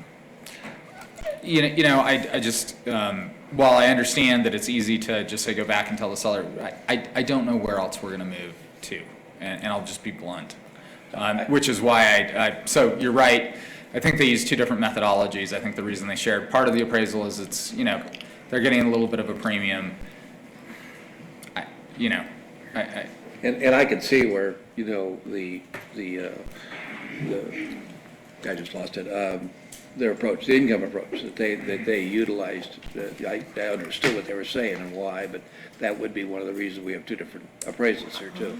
Absolutely. I mean, there are a number. I mean, two different appraisers are going to give you two different numbers, depending on what they feel as the right adjustments to the comps. If they're doing a comparable approach, and if they're doing an income approach, depending on the methodology they use, you're going to get some different numbers as well. So my second question is, and this may be good to Matt or probably Matt. What's the functional life of this building? Because it seemed to me one of them said that this is a scrape and rebuild into a multifamily. So what's the functional life of the building itself? Well, it's comparable to the McCandless property that we're actually under contract with right now. I believe they've both been there for about 40 years. We had the same structural engineer that we had for the MOC walk through both of them. We have letters from him of the facility's shape right now, and he's like, they're in great shape. So if you maintain the facility, you keep it's just like go home. If you maintain the facility and you keep water away from the facility, what is the lifespan of a building? It's the lifespan of the material itself. So and this is metal, right? This one is a metal building, yes. Great. Okay, thanks. That's all the question I have. Are there any other questions? Mine, yes, I had a question. Oh, sorry, didn't pop up. Go I ahead, know, Paul. I tried 3 times. Oh. Steve, can you just explain where we get this money out of the budget, just Sure. so I understand a little better? Yeah, absolutely. So we're looking at this move out of the MOC kind of in total, right? So we went through and we looked at the purchase price for this building, and we looked at the purchase price for the McCandless building as well together. The total number that we come up with is $4.3 million, $4.37 million, after we add in what we think it's going to cost to move, the retrogrades and upfits that we have to have and that kind of stuff. What we're proposing is to put in $1.6 million from the general fund, which is a MOC replacement reserve that we put into place last year, so that money is there. $1.25 million from the capital projects fund, and then $1.47 million from the A&I fund to get to that 4.37. Okay, thank you. And just to finish, I just want to be clear about the appraisal thing. I've been told by both really the broker and the seller that didn't end up buying that property, that they looked at a comparable approach. It came in at $1.3 million. I've not been able to confirm that. And those two didn't really part friends. So the seller who paid for that appraisal doesn't want to help the seller of the the prospective buyer that paid for the appraisal doesn't want to help the seller. So he was unwilling to release the appraisal to us. So for what that's worth, I don't know. They were using different comparable properties apparently, but I've not been able to confirm that that number was actually put into writing. Tony, you have a question? No, I had a comment. Okay. I have a question. What would be just the raw land cost without the building, approximately? Do we have any idea what that would be? About $1 million, I think. $1 million, okay. Yeah. Did we look at just other buildings that might be vacant that we could lease, or was the build-out for our specifications cost prohibitive? So there was one building we have looked at, the owner offered to lease it to us, or he offered to sell it. The selling price was, I don't want to sell it, but I will sell it to you price kind of thing. It wasn't as conveniently located. So we could potentially lease, but once again, at the end of the day, it's not getting any cheaper to build things. So if you look at this, I want to say, let's put it this way. This piece of property costs $1 million for the piece of land. It's a 3,700 square foot building, which has all the infrastructure, all the computers, all the electricity, everything. It's a ready to go building. You can't build that for $100 a square foot. So at the end of the day, if we were to buy a 1 acre piece of land and build what we need, we would be well over the 1.29 whatever $1 million that it is. If we were to buy another piece of property that doesn't work for what we want, we would have to get into it as a remodel and try to figure out how to retrofit that into what we want. And even the one facility that I did have conversations about, the sale price was too high. So lease, renovate, but we still don't have a long-term solution at that point to the problem, is kind of my answer to that question.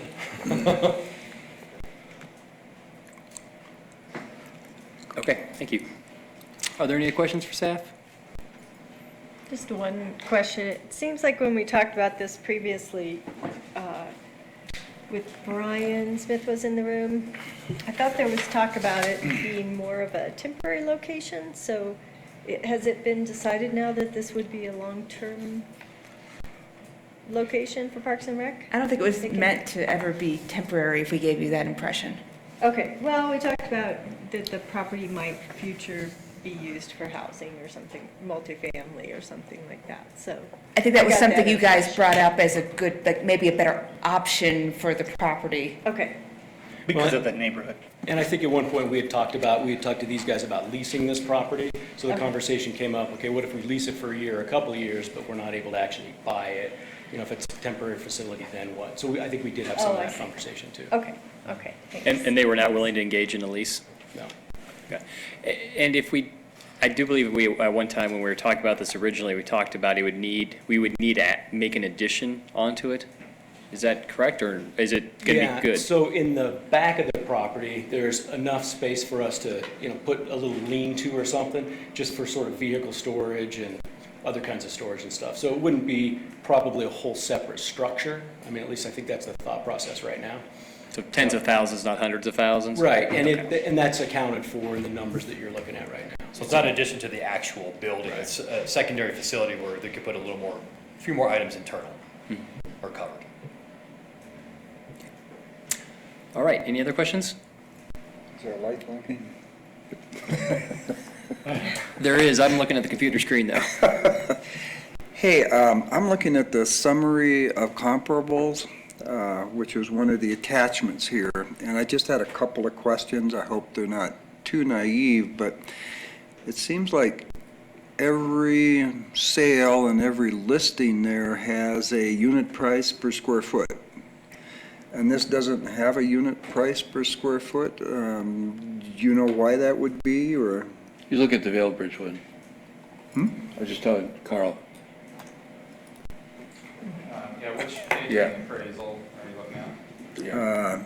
Yeah, what's the exhibit? It's down there in the agenda. And so I couldn't tell, not only, what the unit price per square foot would be. I see it varies kind of widely between the listings that are there as well as the sale prices that are there. And the other thing I didn't quite track with, which is nothing unusual, but the site size is 43,580. Is that the dimensions of the building? But that's the whole entire site, it's an acre. That's the entire site. So do we have, I didn't see any dimensions for how many square feet this property was at 191. I believe the building is 3,750 square feet. 3,000. 3750. 3,750.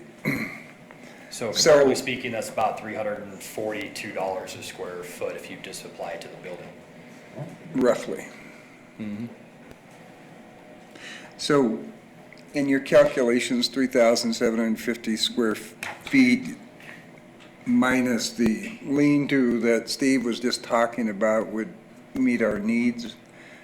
But, you know, I didn't see in the comparables here any square foot for these buildings, if this is all area size as opposed to dimensions of exterior, interior walls and a roof. So it's just kind of hard to know if these are really the kinds of properties that we ought to be looking at if we don't do 191, or whether we need to sort of go back and recalibrate what we're willing to pay per square foot. So it's just kind of, you know, with this information, it's kind of hard to know. And maybe Carl can answer the question better, being in that realm, but I don't. Yeah, I see appraisers he's have- over here ciphering, so. Appraisers have legal requirements that they have to follow to do these things, so, you know, I'm assuming that would be, there's a means and methods to how she's accomplishing these.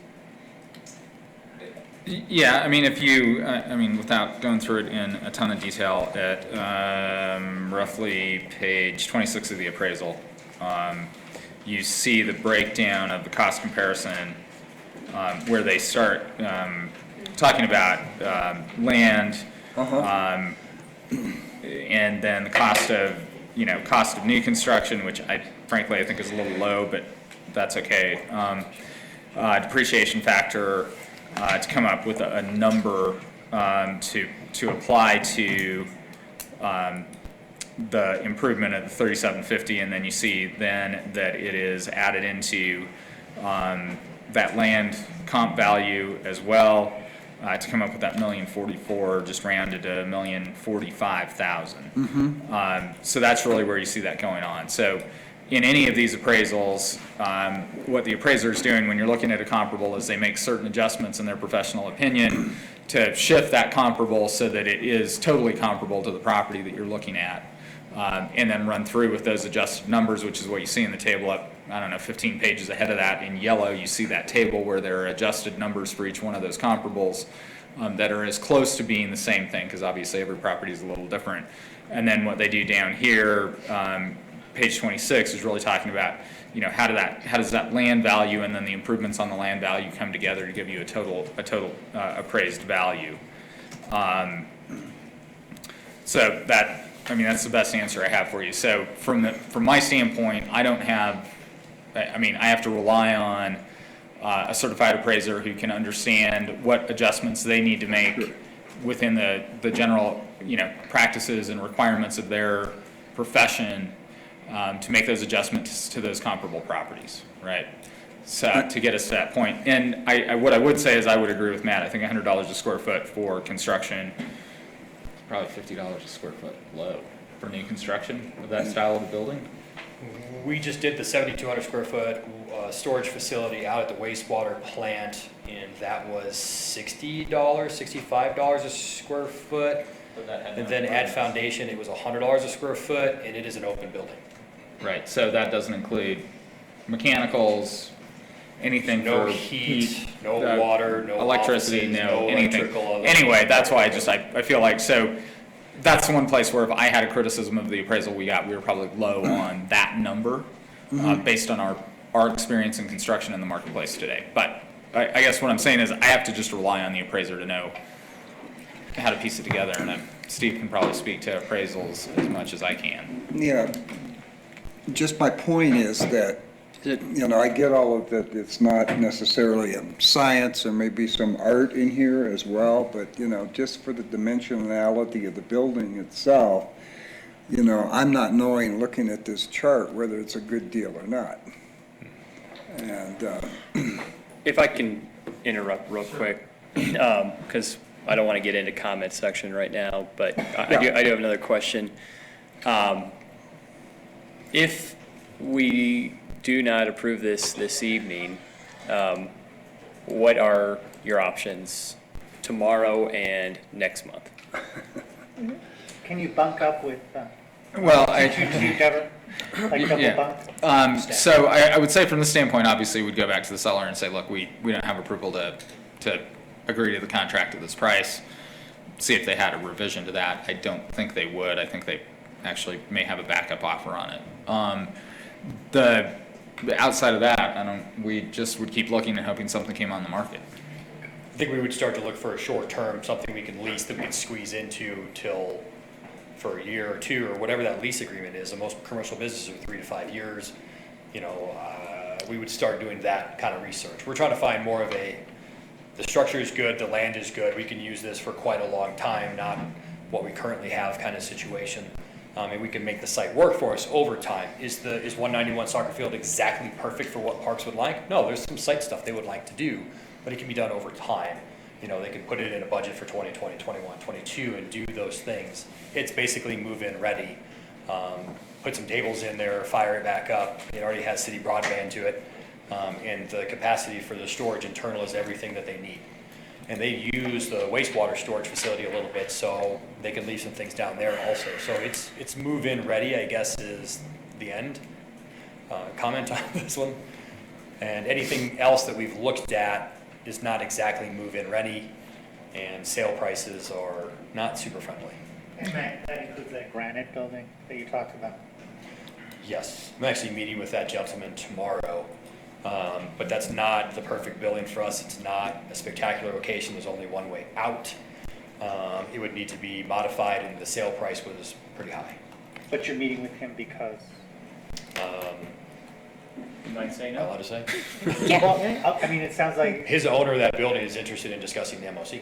Okay, that's a good idea. So if you guys say no tonight, we'll be looking at that building and have more conversation, because he's not interested in selling it. He's definitely interested in leasing it.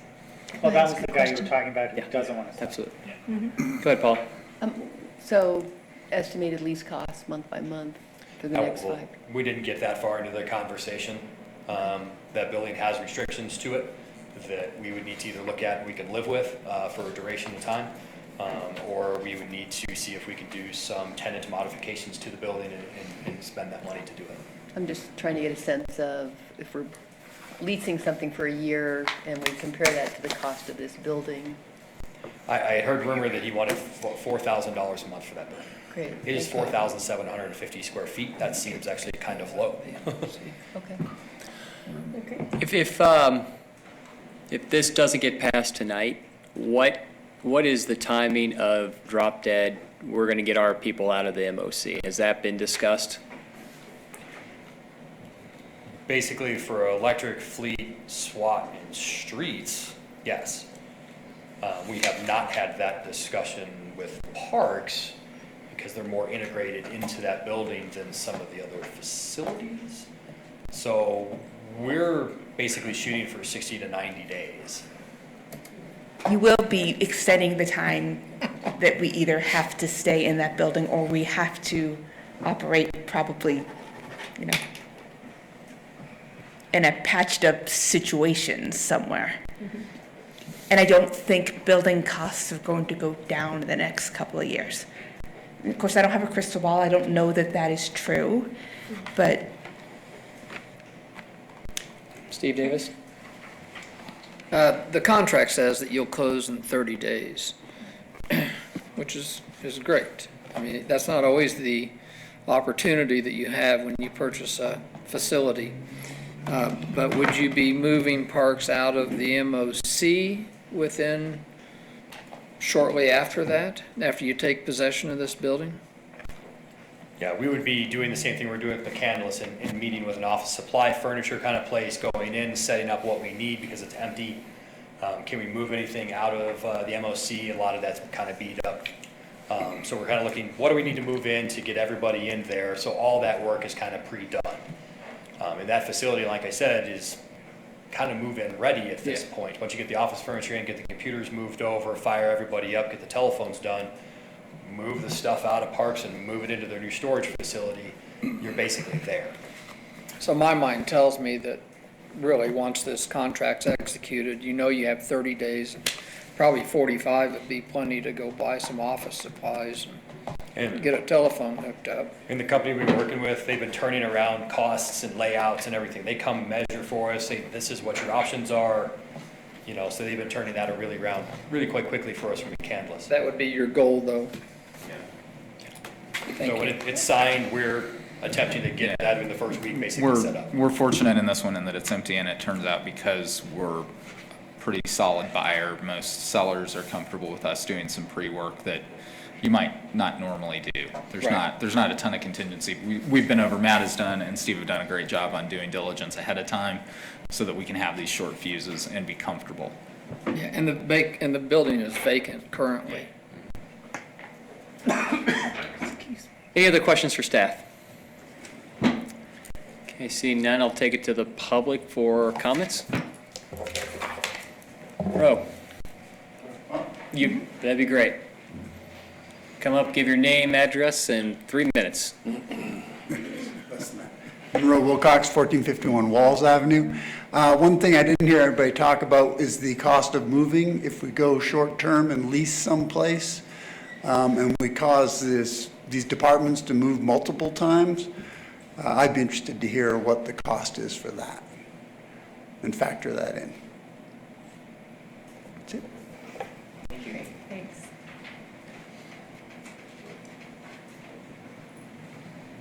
I'll do my best on that one. That one's a little bit difficult to say. I mean, without knowing what kind of property we're going to move into and where we're going to be going on a short-term basis, we don't really know exactly what we need. So the cost of moving stuff won't necessarily be super high, but the cost of, any improvements to a building or anything that we need to do short-term to make it useful, that may be substantial, but it's hard to know until we know what kind of property we're looking at. Any other comments from the public? Seeing none, I'll bring it back to council for comments and or motion.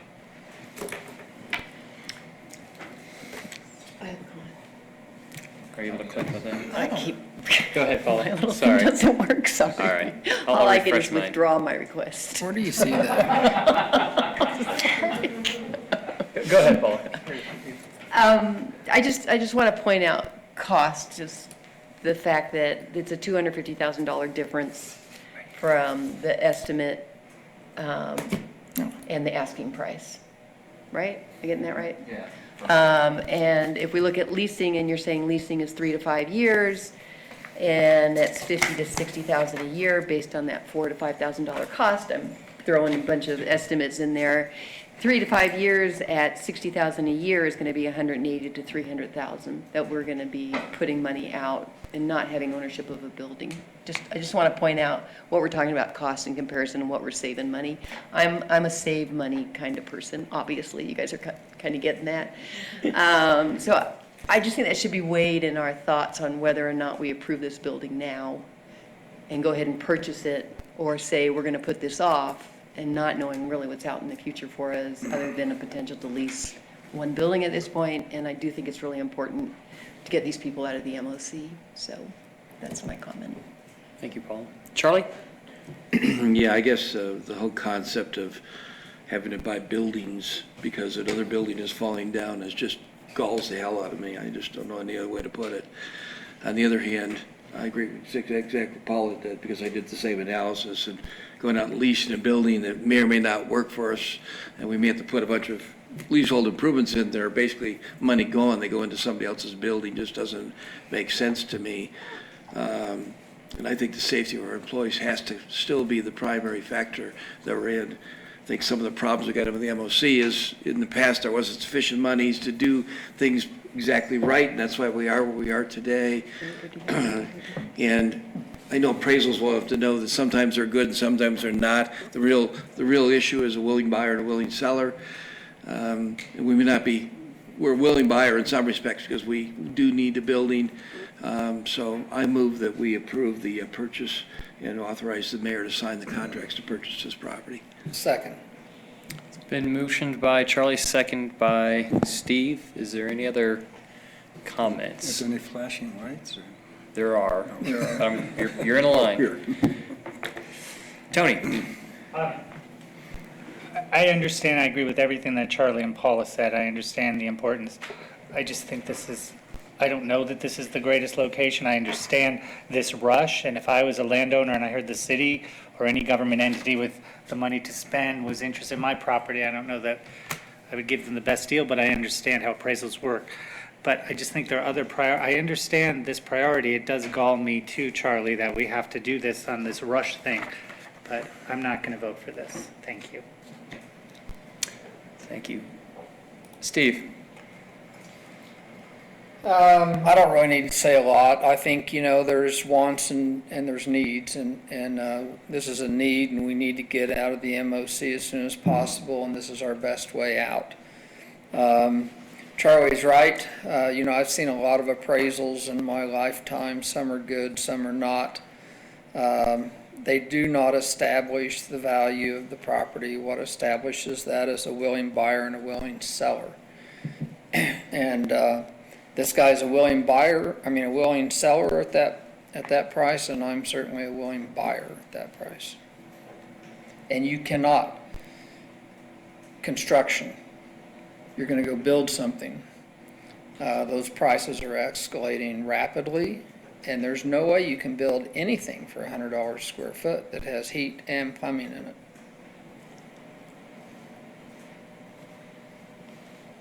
Thank you. Shelley? I agree with everything that's been said on this. It's a really tough issue, but I'm just having a very hard time being asked to pay 20% over the appraised value for this building, and I don't know that I see the value there, and I don't like being put in such a rush on this. But I feel like there might be a better facility out there for Parks and Rec, so I can't support this either at this time. Rick? Yeah, I'm not going to vote to support this tonight. I might vote to support it the next time we meet if I knew what the square foot cost of the building was, but it seems like have incomplete information. We have like a total area cost.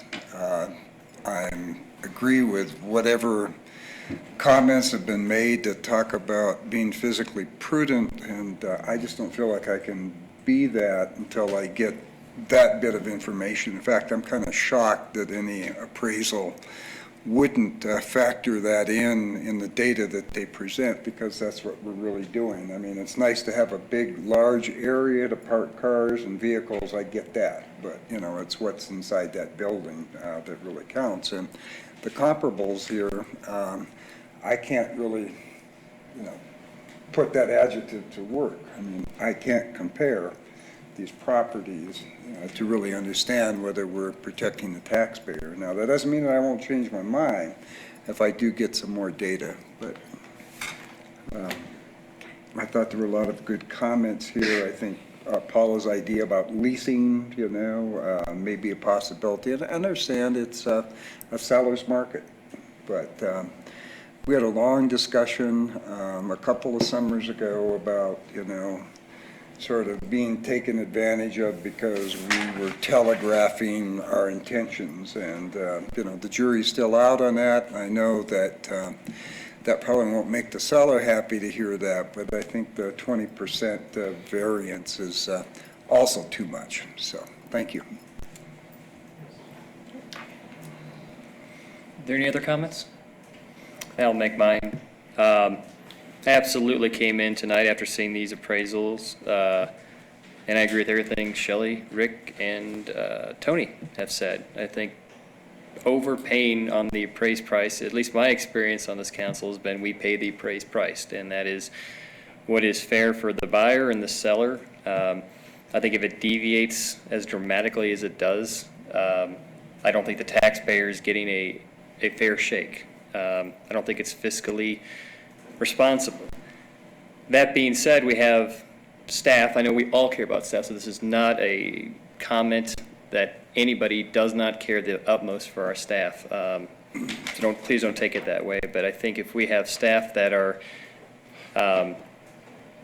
somewhere between minor inconvenience and jeopardy of being in a building that is not in great condition, if something happens and we have a lawsuit, the conversation is not going to start at $250,000. The conversation is going to start at $2.5 million. And I don't think that that is, it's almost unseemly, I guess, for me to talk about this being a dollar amount if somebody gets hurt, because it is unseemly. But when we're talking about dollars and cents, I just can't get around that. I think our first duty is to the health and safety of our employees. And yes, we're possibly paying a premium for that. And I think if there's any other scenario where wasn't health and safety of our employees, I would have to vote no. And I was really, really hoping that I wouldn't have to be a deciding vote on this, so that I could vote no. And I don't know if that's the case, so I will be forced to vote yes, because I have to trust also that our staff has turned every stone over and looked at things. The only thing I would say is the leasing option is a great option, I think, for the home buyer with a 30-year mortgage, because you're paying so much of your mortgage to interest the first couple of years that it doesn't hurt whether you rent or buy. If you're waiting to buy that great house, you're not throwing your money away like people say you are. But in this situation, we're the same situation we have now with buying this building is the same situation we talked about with streets. It will get more expensive to construct or to buy, I believe, over the long term. Yes, we could have a dip we could buy on, but I think that that's a tough sell. So I will be voting yes for this. So seeing no more comments? One more quick comment. I just want to say, whoever votes no or yes, no one cares more about our Absolutely, employees than Tony. every single person on this board. I don't think that, I think if you vote no, I think we're just asking to explore other options, Mr. Mayor, including a lease option. Yeah, and that's why I led off with It's that. not, we're saying, it's too bad you have to stay in that building and something's going to fall on you. And that's why I led off with that. I really want to emphasize that Thank that's you. not a condemnation. No, I of that. appreciate that. I just wanted to be clear. Yeah. Thank you. Okay, let's call the vote.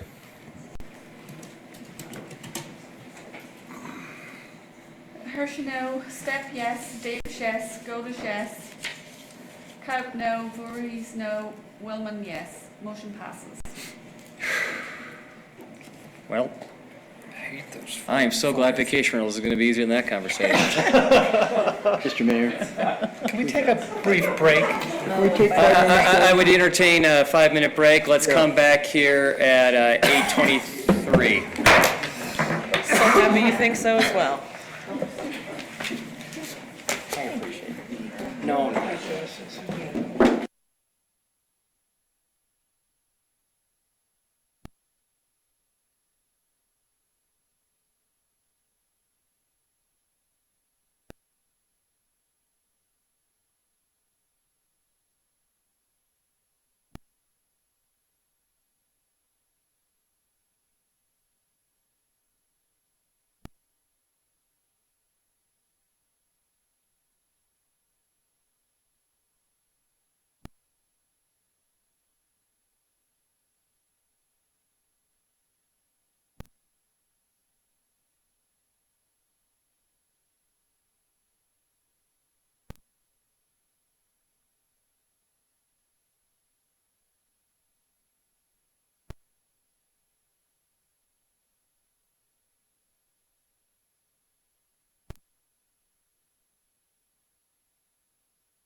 start to finish. I do love your ambition.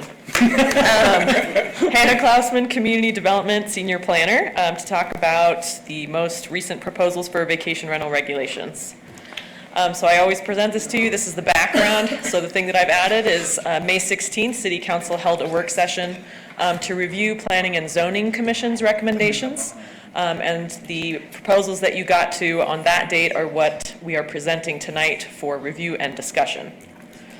Just an update, and this was at time of staff report, so we've made some additional permits. We're at 151 and about 7 are pending. So you can expect those 7 to be coming in and added to that number within the next week. So you can say about 158 is the number that we're sitting at for permits. I just have this slide so we can go back to it at any time just to review what the survey results were. If you have any question, how they relate to what you are proposing. A lot of it is very similar, so I just made this slide so we can go back to it. So let's dive right in. So there are 2 things, action items tonight. One is a City Council resolution, and then the other is an ordinance.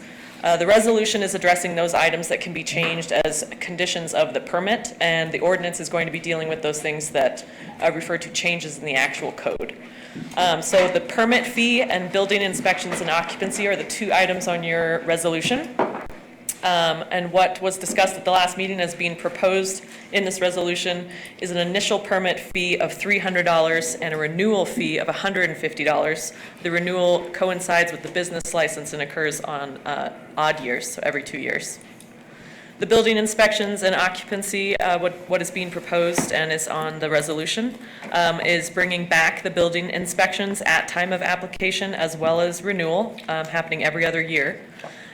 We have defined what that building inspection shall include at the request of council. So assessment of fire and life safety measures, including but not limited to the presence and operation of smoke alarms, carbon monoxide alarms, fire extinguishers, adequate ingress and egress, and handrails. So that is after discussions with our building department about how those inspections worked before. So wanted to get very specific for you to see what those inspections will entail if approved.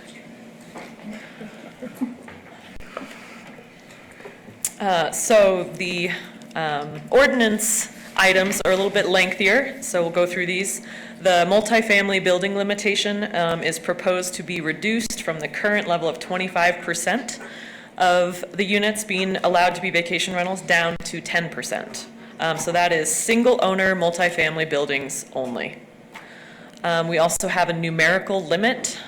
What is suggested is a numerical cap on short-term rental permits equal to 10% of the city's total housing stock and a distance buffer of 250 feet between vacation rental properties, with only properties located entirely within that buffer applicable to the distance limitation.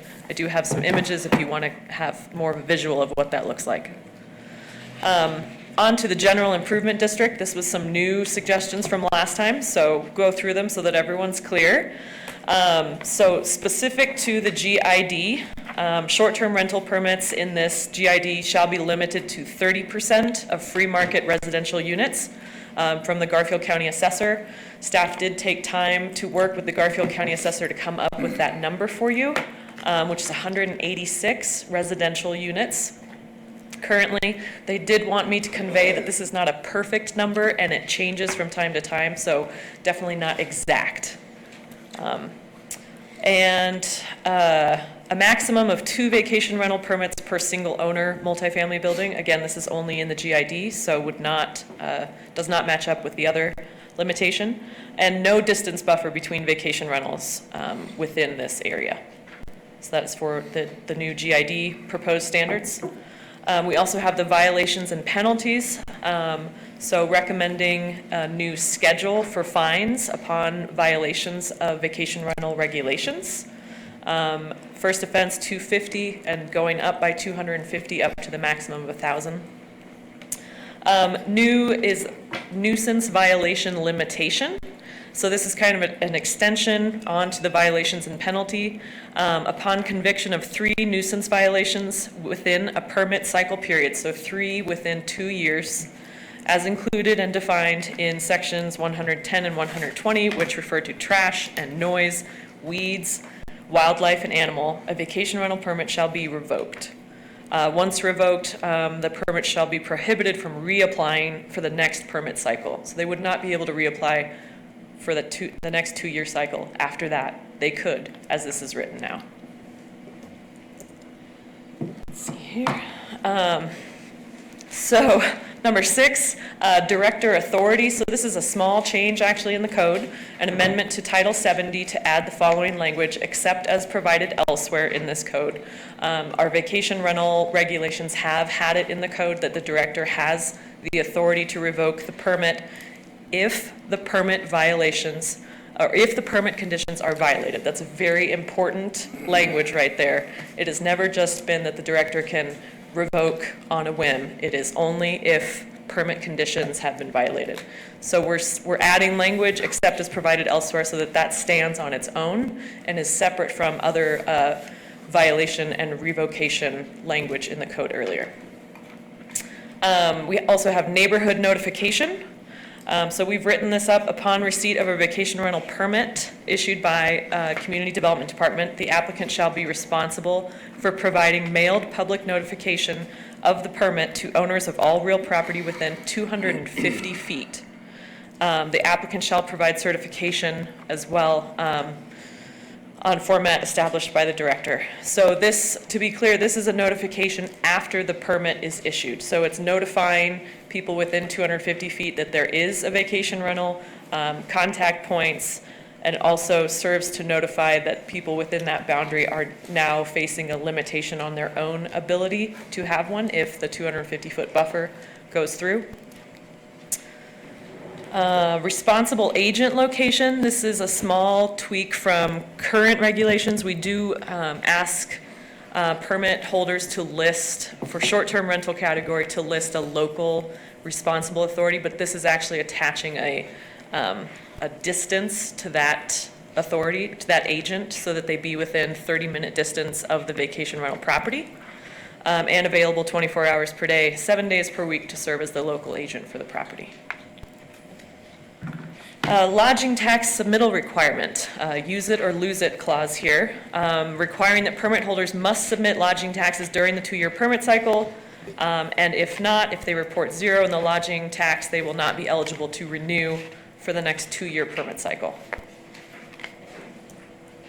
Let's see here.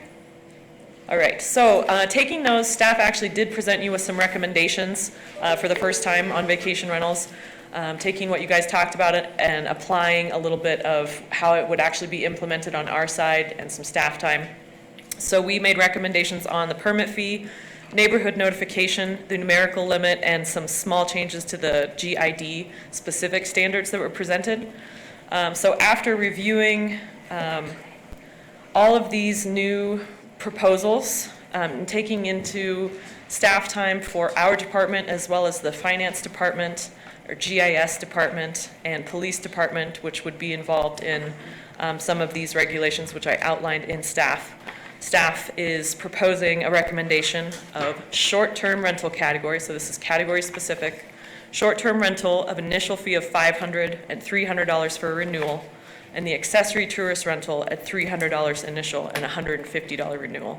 That difference in price there is mainly because there are several of these aspects that would not apply to an accessory tourist rental, as I've highlighted in the staff report, and I can go into more detail if requested. So that is staff recommendation on the permit fee. Staff is also recommending that the neighborhood notification not apply to the accessory tourist rental.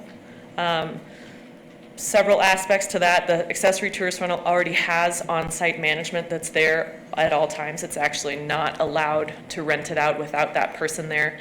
So there's more of a contact base for the neighborhood, and also they're not held to the 250 buffer distance, so it's less necessity to inform the surrounding neighbors that they're kind of out of the running for a permit. So that's kind of the reason why staff is recommending that not apply to the ATR and only be applicable to short-term rental category. And staff also did make recommendations on the numerical limits for both citywide as well as the GID. What's on the table is a 10% city cap, and I have those numbers. 10% city cap would be 418 permits. What staff has put forward is a little bit more cautious at first and then possibly amend later if you're comfortable with it, is a 7% limit. And 7% would allow 292 permits, which is just under double what we have now. And for the GID, what was proposed is 30% of the residential units after staff looked at how many units that would equate to, which is 62, which is quadrupling the number that we have in the GID currently. Staff believe that might be a little bit high for that area and is recommending an 18% limit. 18% limit would allow for 33 permits, which again is about double what we have now. Staff does recommend approval of the 2 per multifamily in the GID specifically. And the other ones above, staff is recommending approval of what City Council put forward. So here are your options tonight, along with the criteria for code amendment approval. Consistency with the comprehensive plan and other city policies, not conflicting with other provisions of the code or other provisions of the municipal code, is necessary to address a demonstrated community need, is necessary to respond to substantial changes in conditions or policy, and is consistent with the general purpose and intent of this code. So your action items: consideration of the resolution 2019-14 and consideration of the ordinance number 9 series of 2019, which are the text amendments. And with that, I will open it up for any questions, or if you just want to go right through. Thank you, Hannah. I know we have a lot of comments that we want to make. We definitely need to hear from the public before we make that, so please let's restrict our comments to questions for Hannah.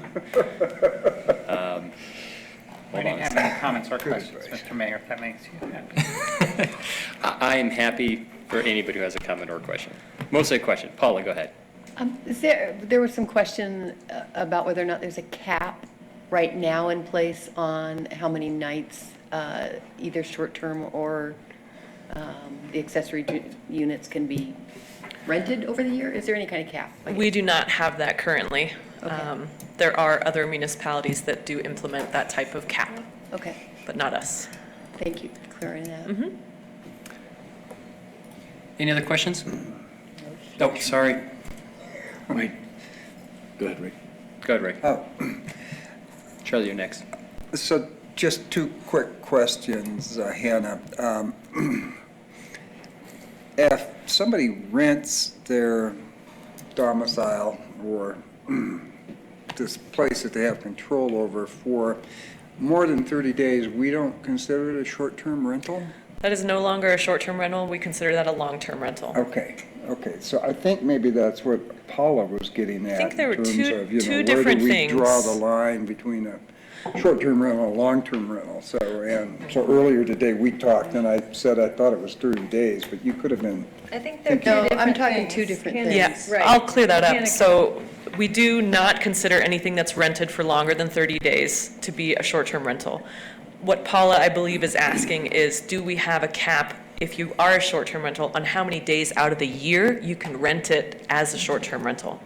So, for example, Telluride has a limit for short-term rental holders. They can rent it out 3 times a year for no more than 30 days cumulatively. Right.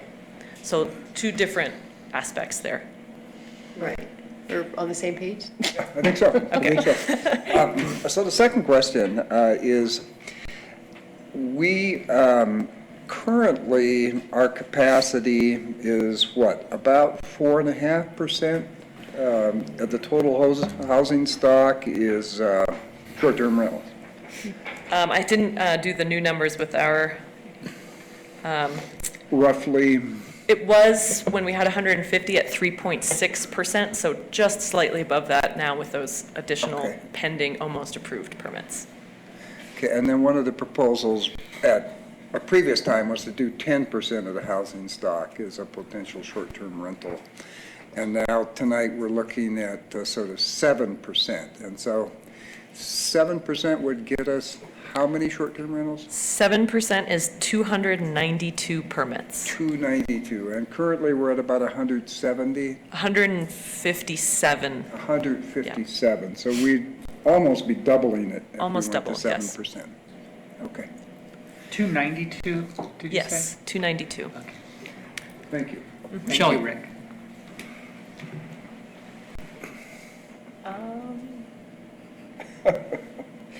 So staff is proposing the 18% in the GID, and that would be 33 allowable permits? Yes. In addition to the 10% city cap. So if we capped out on the city, the GID is its own special allowance. So 292 plus 33 or whatever the percentage that is set. Okay, I did have a question on the 250-foot buffer. Okay. You had one slide that showed the Polo Drive neighborhood, I did. I do. and that had the buffer Yes. in it. So I think I ran, let me go to those slides quick, because I kind of ran a number on that. Right, so what, while she's looking for that, what Shelley is referring to is I took the neighborhood that we've discussed previously and applied a 250-foot buffer to see how many permits that would actually accommodate. So I'm showing it on the screen now. Right, and so that actually, I was a bit amazed. So if you just went by the 250-foot buffer in that neighborhood, that would allow 20 short-term rentals, which is 21.5% of that neighborhood. I didn't do the 21.5%, but I'll take your word for that. Well, I just counted lots. There's Okay. about 94. I didn't do that statistic, but 93, I trust 94 your lots. math. So that's just something that I want council to think about. So you didn't run that number, and I didn't run the percentage of the neighborhood. This is simply showing with the 250 buffer and the qualification that you guys put on it that only the properties that are 100% within that. So if you see on this image, there's some properties that green slices off a corner, and that, by your definition that was proposed, is not, that can be a vacation rental because it's not 100% within the buffer. Right, so we're proposing right now to put that density, say, wherever we land, 7%, 6%, 8% citywide, but it won't apply to specific areas. We can, I mean, this example of this slide that you have, I think it's the next slide, shows that a particular neighborhood could indeed be much denser if we're still below the citywide. If we're below the cap, yes. So would it be prudent for us to think about adjusting that 250 feet to get a little closer? That's a hard question for staff. That's a hard That's our Yeah, I question. think that's On the actually fly. more That's of a a hard question question, but just for something- you. Staff is going to implement whatever buffer you decide and think is Right. appropriate. Okay. It's not, whether it's 250 feet, 300, or 350 feet, that's not going to change our workload or staff time. So really, that's more of a comfort level for you guys as the decision makers. Okay, Sorry to great. put it back on you, All right, but no, that's fine. Thank you, Hannah. we don't have a recommendation on a buffer. But thanks, this slide was very helpful. It was kind of eye-opening to me. Appreciate it. Good. Charlie? Just a couple questions, Hannah, maybe. I thought we had had some discussion about one-year renewal versus a two-year renewal. Can you remind me why we ended up with the two-year renewal?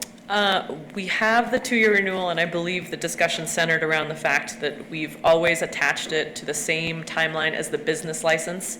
So any business in the city has a business license, and it operates on a two-year cycle as well, so we've matched it up. Okay, that's all I have, thanks. Is there any other questions for staff? May I ask one more? Oh, sorry. And so as we look at all of this, Hannah, we're not talking about making this retroactive.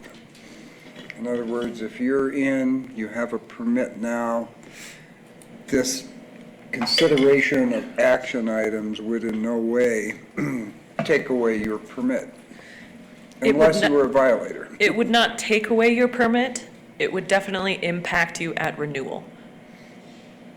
But, I mean, the 250-foot boundary. That's grandfathered The cap, I mean, if you're already operating a VRBO, you may be in violation of the 250-foot boundary.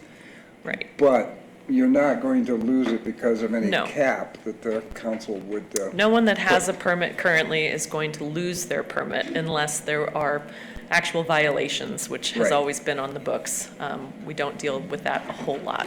It's when this will come into mostly impact people when the 2-year permit cycle is over at the end of 2019, and anyone that comes in for a new permit is going to be held to these standards. And so with the 250-foot buffer, if you have a permit now and you've got 5 short-term rentals around you, as long as those permits renew in the timely manner, which we discussed 30 days after expiration, you can continue to have that permit even though it does not meet that standard, the grandfathered aspect that you're referring to. Yes. We're not going to take anyone's permit away. So just to paraphrase, this is really a future-looking policy and not, retrospectively taking away somebody's permit. That's an accurate statement, yes. Thank you.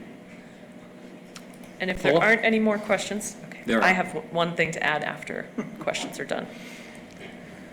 My first question is, who pays for the inspection?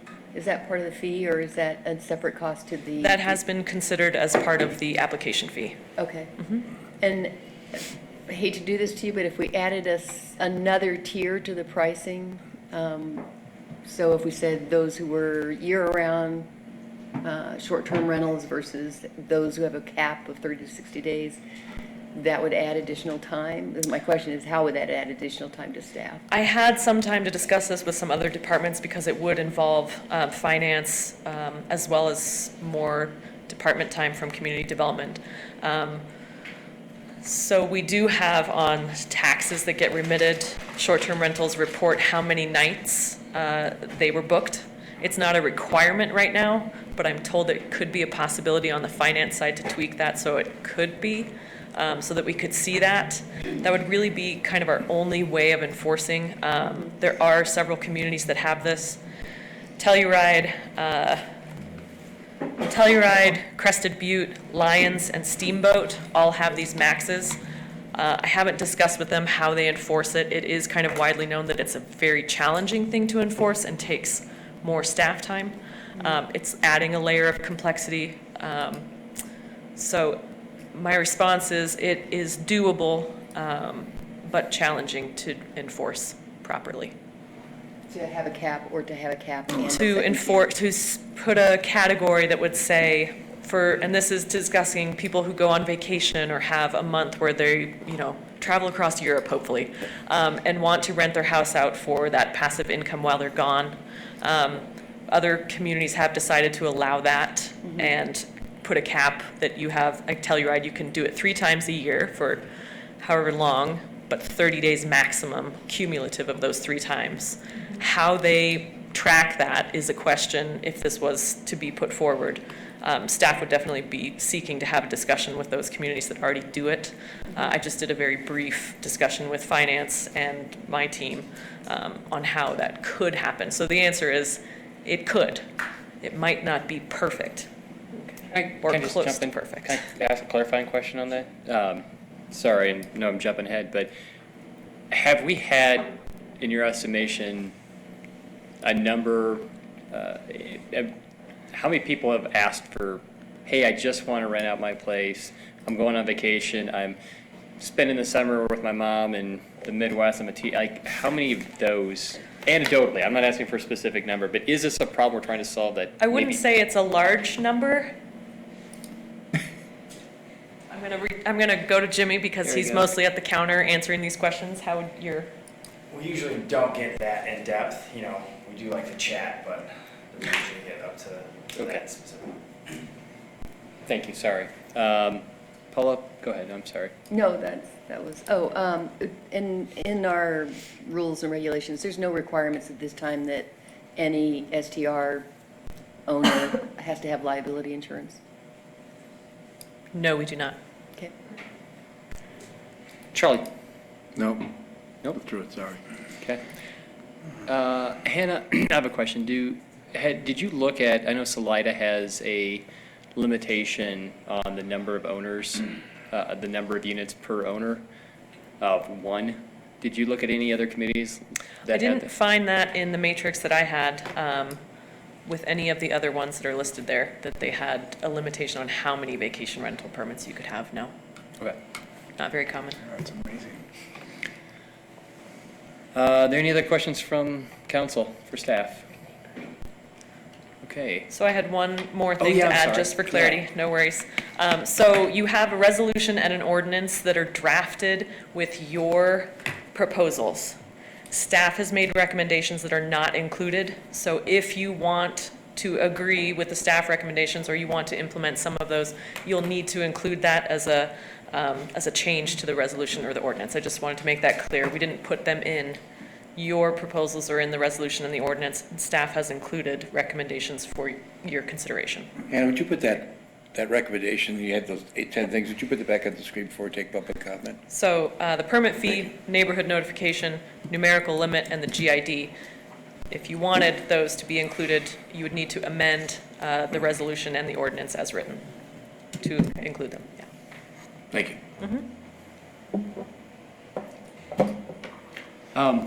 One more question. I had a email from a neighbor that has an accessory tourist rental, and he was curious of why we do the renewals on a January 1st to December 31st basis. He just recently got his, and so 5-6 months later, he's going to have to reapply. Is that just a bookkeeping thing, or? I believe as it was originally thought up back when I was not here, 2012, it was meant to match up with the business license and expire at that same time. Several people have asked us at the counter, why can't it be, 2 years from when I apply? We literally do not have the staff capability to manage, let's say it goes out to 7%, 292 different expiration dates. So my understanding is that it was attached to the business license renewal on that same aspect. But if Deborah or Jen has a different opinion of that. I do know that council did consider whether or not to do, to prorate the rate by month. It was something that you considered and decided not to move forward with. So somebody who got their application last week will then have to submit another application in December for January 1st and pay another full application fee? Yes. Okay. And I think to add to that also, the application fee is based on staff time of what it takes to process the application. So no matter when it comes in, that staff time doesn't change. I see. And so the thinking would be that potentially significant enough changes have happened that a new application would be required for people who took their application out. I mean, we've had 18 since the moratorium expired. Okay. Okay, let's see. Public comment, Mr. Mayor. Is there any other questions from council? You've asked that. Public comment, Mr. Mayor. Seeing none, we will do public comment. Please limit your comments to 3 minutes and 3 minutes only. Please be respectful. Step to the front, say your name and address. Hold it, not yet. I'm owed 15 more seconds. Hi, Linda Holloway, 115 Fifth Street. Some of you were here when I brought an ordinance from Morrison, Colorado that forbid short-term rentals. So that can be done. Right now on Maple Street, there are 1 or 2 short-term rentals between 6th and 5th, 1 between 5th and 4th, 1 between 4th and 3rd, and 1 between 3rd and 2nd, although the address faces 2nd Street. Some of the renters are polite and nice, and some of them are crazy. Across from me, I call it the clown car. It's a very small 2-unit building. The upper unit is the short-term rental. Twice, and I don't look for this, twice I've counted 13 people in there. Once, 14. It is nothing to have 8. I cannot tell you the parking problems because of, sometimes 8 different people come with 8 cars.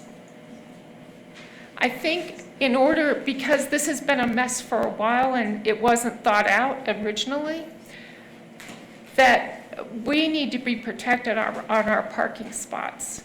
And I don't know how you're going to do that. I have a couple of ideas, but I think anybody within X amount of feet of these people that are parking, bringing SUVs, RVs, trailers, there's no place to park.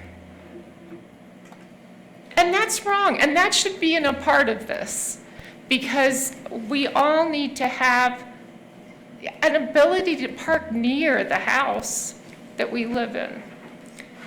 Okay, besides the change in the neighborhood, am I off now? No, you're still Wait, reading. okay, sorry. So it changes the character of the neighborhood. We don't know who's out there. They are here to party. I can't tell you the number of times that people have left their trash out, and a bear, raccoon, dog, fill in the blank, I get to clean it up. There's rudeness because they don't live in the neighborhood. They don't care. They're going to be gone. Okay, thanks. Parking. Thank you. Thank you. Thank you. Okay, next. I need a minute to compose myself after that. Before I move up. Good evening. How's everybody tonight? Sent a letter about a month ago. I think the most disappointing part of this process is I've sent 2 different letters. We've asked to have a robust discussion. I see a lot of information being presented by the staff. I do not feel like anyone achieved a robust discussion. Do we have your name and address? I'm sorry? Your name and address. Your name. I'm still not hearing. Your name. Natalie Kellum, 3229 Hager Lane. Thank you. Yes, sir. As far as the parking issue goes, hearing that beforehand, I actually identify with that lot, and there's plenty of room for her to build a driveway. I'm continuing on.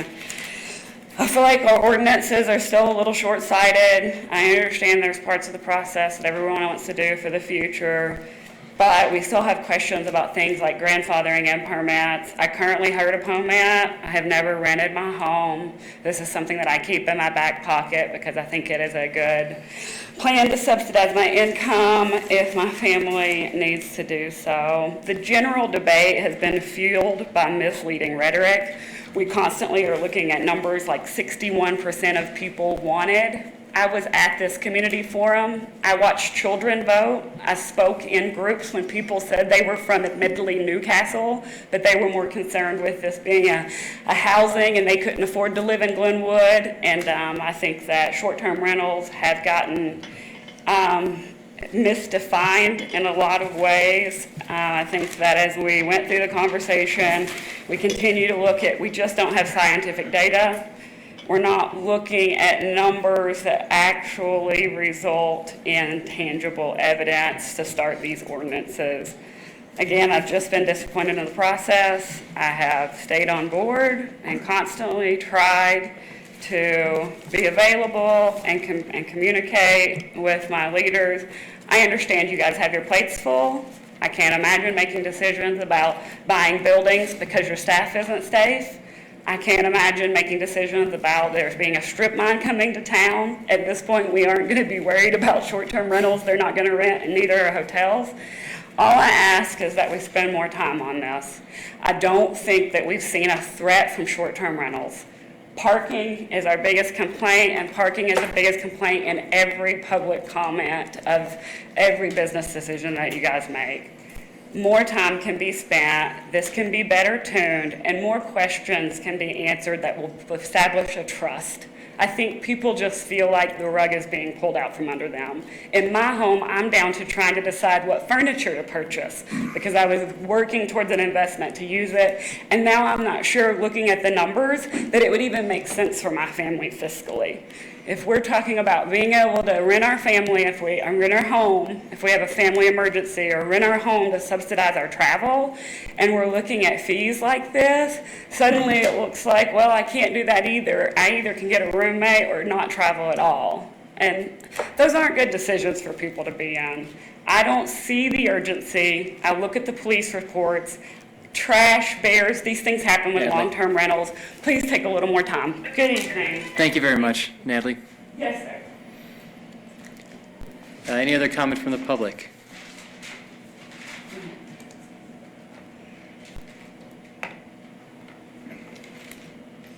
Hello, my name is Lori Macy. I live at 989 Cottonwood Lane, and I also own 404 and 402 Maple, otherwise known as the Clown Car Duplex. I have a lot of concerns, but I'm going to address a couple of them specifically. First off is the 250-foot requirement. One size does not fit all in all areas of Glenwood Springs. The GID exemption seems contradictory. The highest concentration gets to have any density that the market allows. Free market density for all seems a little bit more fair. It's not really, and if your neighbor wins the race to the permit line, you're never going to have one. It seems like there's a better way, perhaps. We have zones for the trash cleanup, perhaps a zone cap or something like that. For example, in North Glenwood, where I have my rental property, the blocks are only 150 feet long. If you go with the 250-foot requirement, you're going to be 3 blocks away and still be within that buffer zone. There's a little bit of subtleties that I wasn't aware of that could change a touch. But in Glenwood Park, where I live, it gets into cul-de-sacs that are a street away. It gets across the creek to Mr. Gode's property. I'd like to be 250 feet away from the mess of some of these long-term rentals and resident owners. In some areas, it's not an issue, but it just seems weird when the music stops that this is where you're sitting and it's not a game. It feels like, the race to the permit office seems a little bit ridiculous. I think that there's a more fair way to do this. I was also concerned about the grandfathering provisions. I haven't seen anything in writing about that. I'm also concerned about the abusive nature of it. Somebody gets a permit and all of a sudden nobody within 250 feet can get a permit, but they might never use it just to protect whatever they want of their community and dictate what's going on in their community. Then the responsible agent location, 30 minutes is a bit crazy. I can't go to Sunlight and ski because I can't get to my property in 30 minutes. It takes 28 minutes, I actually checked. If I'm on the ski hill, I can't actually get down and get there in 30 minutes. I can't go to Costco. I can't kayak Shoshone, which is a 30-minute run. I can't go to the dump because there's no cell service up there. And for an accessory unit, for them to be required to be in their home at every single minute that is occupied, you can't go to the grocery store, you can't walk the dog, you can't pick up your kid from school. And I just have to say everything that was said about the clown car. Airbnb tells me how many people are there. I drive by the property almost every single day. I can show you pictures of empty streets with just one car on it. There's no partying. I take out the recycling, I take out the trash, there's a bear-proof container. I didn't want to address it, but these are such fallacies. It's appalling and it makes me boil. Thank you. Is there anybody else from the public that'd like to comment? You sure? All right. Let's bring it back to council for a motion and/or discussion.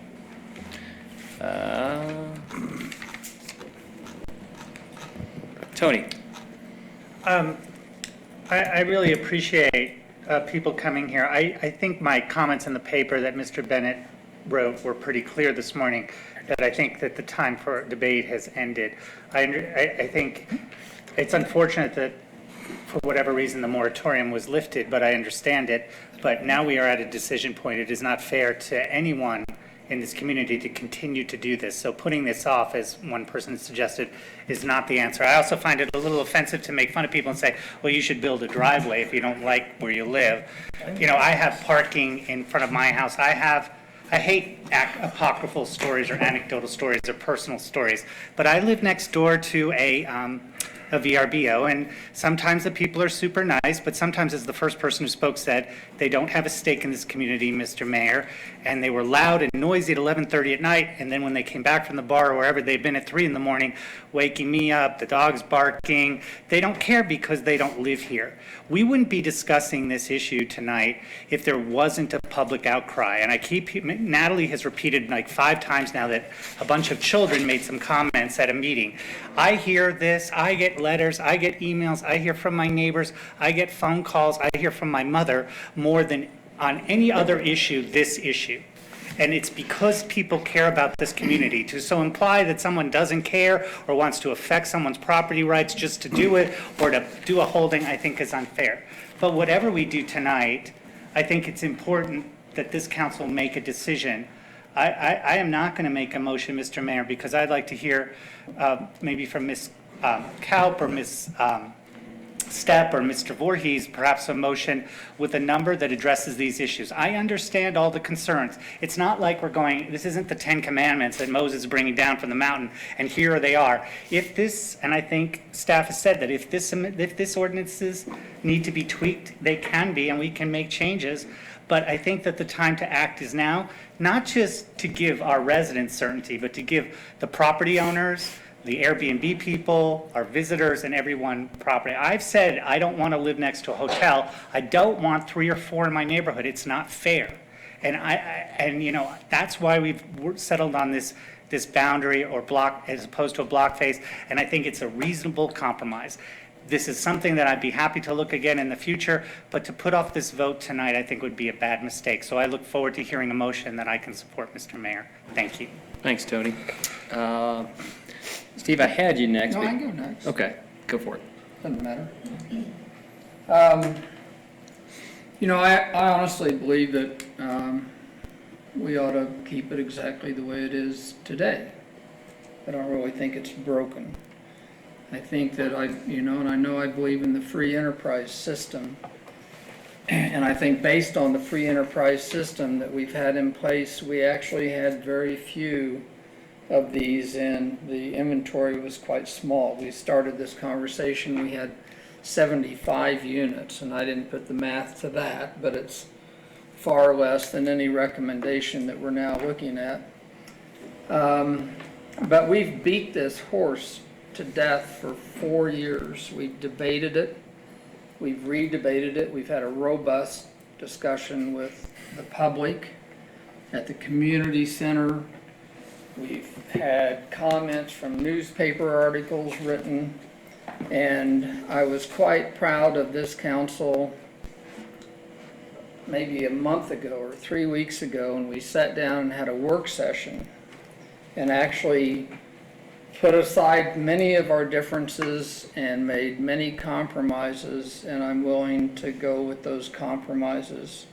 We gave direction to staff, and they prepared this ordinance, which made some significant changes, some of which I agree with, some of which I don't, but I'm willing to move this down the road. So I'm going to make a motion that we accept ordinance number 9 as we directed staff to write as we came out of that work session after hearing all the robust discussion and debates that we went through, and I would hope to get a second. Been a motion by Steve, is there a second?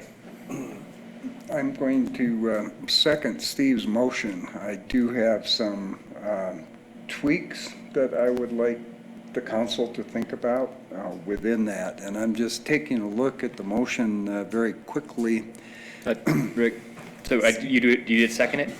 You seconded Are you his seconding motion, or? He seconded it with, Well, So, With some offers. okay. Can I'm I, willing to consider offers. go ahead, John. What? Steve. Rick, you're next. Oh, I'm sorry. Sorry, I'm trying to keep everybody in order. Well, you know, I think that this is a reasonable place for us to proceed, having been on the council now for 2 years, 2 months, and 13 days, and I've seen the sort of shift between saying that this needs to be a laissez-faire sort of approach, and that the market will determine, a natural limit. I'm sympathetic to what Steve has just said, which is that we had a lot fewer of these, and now we have a lot more. I don't know how much of that, we can lay at the feet of the council and the moratorium, but, in a sense, some of this is sort of spilt milk. And so I would say that as we look at this, and again, I keep going back to Durango for some reason, despite the fact I like the town. They're twice as big as we are, and they've capped their number of VRBOs at 90. And, that took a while. It took some teeth gnashing. It took some public debate, but they've been at that since 1998. And I think that for every short-term rental that we allow, we basically take a long-term rental off the market. And that's just the dynamics. And if we're really looking at wanting to have our police live here, our firemen live here, our teachers live here, the people that drive our service economy and do all of the work have a fighting chance to live here, the more that we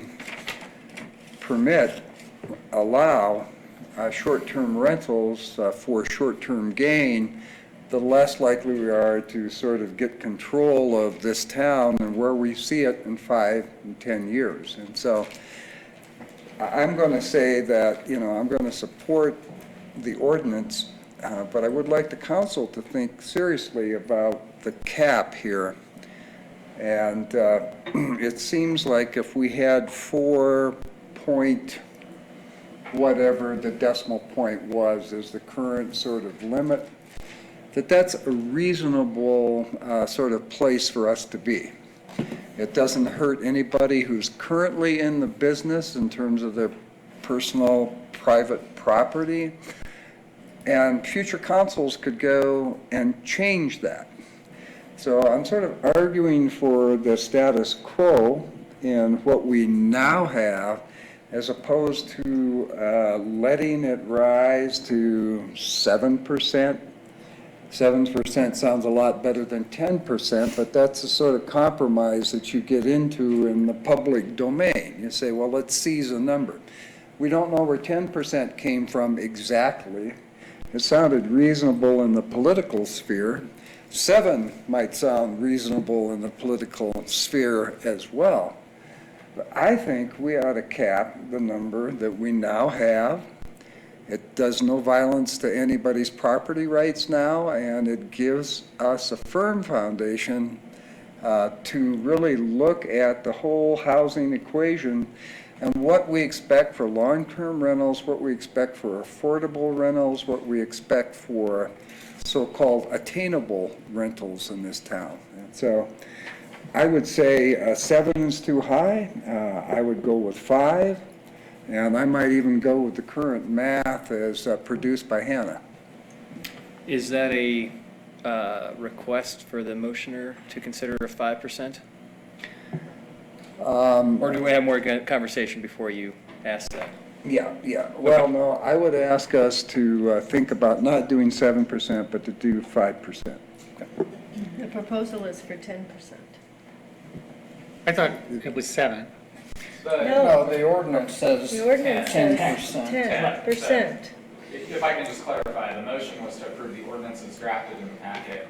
Hannah pointed out to you that staff had made a series of recommendations that are not contained in that ordinance. So Steve's Not motion was contained in the current drafted, ordinance. which has the 10%, not the 7% cap. But her recommendation was Is that what you're 7%. Her recommendation is Ordinance 7, without that the wasn't staff motion. recommendation. That's a 10% cap. Thank you. Well, the staff recommendation is 7, the ordinance is 10. I'm arguing for 5. So do you still want to second that motion? It's not Well, I would second it if we could somehow, parliamentarily speaking, change the 10 in the ordinance to 5. Should you withdraw your second and we discuss what we do want to pass? Well, I guess then what I'll do is I'll withdraw my second and see what happens next. As the maker of the the original motion, I guess. Can I respond to that quickly? Sure, please do. What I was trying to do is reach the compromised ordinance that we've got here that we gave staff direction to write after a long and robust discussion. I'm not happy with most of what's in this ordinance, and I don't think anybody up here is. But that makes us all a winner if we can just get on with this, let staff do their job as we directed them to do, and get this ordinance passed as is. We could continue to debate this the rest of our lives on council, which I'm willing to do, because I'd like to go through it and pull this whole thing apart piece by piece and talk about not only these bullet points, but about another dozen bullet points that I think are worthy of discussion. And there's a lot of them as you talk about these other communities and the rules that they have in place that are different from ours, and some of them are good and some of them aren't, and we should probably talk about every one of them. But we've got a lot of strategery to do around here without dragging ourselves down that rat hole. We have had the robust discussion. We've had the moratorium. It's time to move on. We have other things to do on this council. I'm still looking for a second. I will second Mr. Davis's motion for Okay, purposes of discussion at least. There's been a motion by Steve, a second by Tony. Paula, you're up next. Nothing's working. I got you. I as well would like to move forward, but I appreciate the staff's recommendations, and I'd like those to be considered, except I do want to point out, I did a little researching today on VRBOs in Glenwood Springs in the area, and I saw this is really rough, but most people, on average, $200 a night is pretty much in there of what people are charging, between $140 to $300, depending on where it is. Is it up at 4 Mile? Is it someplace else? And I just want to be clear with the staff that if somebody only if they only rented their place 60 nights at $200, that means they're making about $12,000 a year. So I think we should kind of keep in mind what these incomes are like, if I did my math right. And somebody put this in. What'd you say? How many nights? $200 at 60 nights a year is $12,000. Is that right? Am I getting that right? Yes. 60 nights, yeah. Right, 60 nights. If they Have do, a calculator. right, if they do 300 nights a year, because they're doing it year round, and let's face it, if you've got a VRBO or any kind of rental, you're not going to rent it every night. That could be an income for them close to $60,000. So when we look at these fees and these costs and what, when somebody's doing this kind of business, I think we should keep in mind, these are not million-dollar businesses. People are trying to make a living. So my only hesitation, and even though I realize the workload that the staff would incur, is that's a really high fee at $500 and $300. Other than that, I think that really the staff really gave us some good recommendations based on what our discussions were, and I think that we should rely on our staff to come back and show us what works for them, and that's what I'm looking at right now.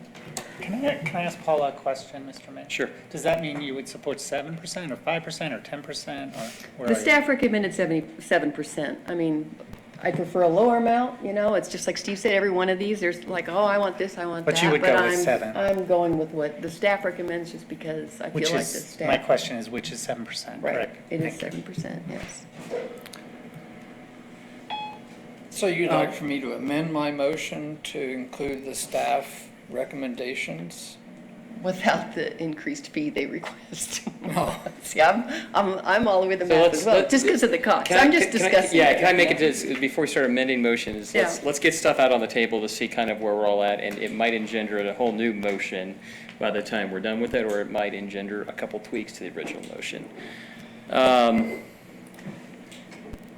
Charlie?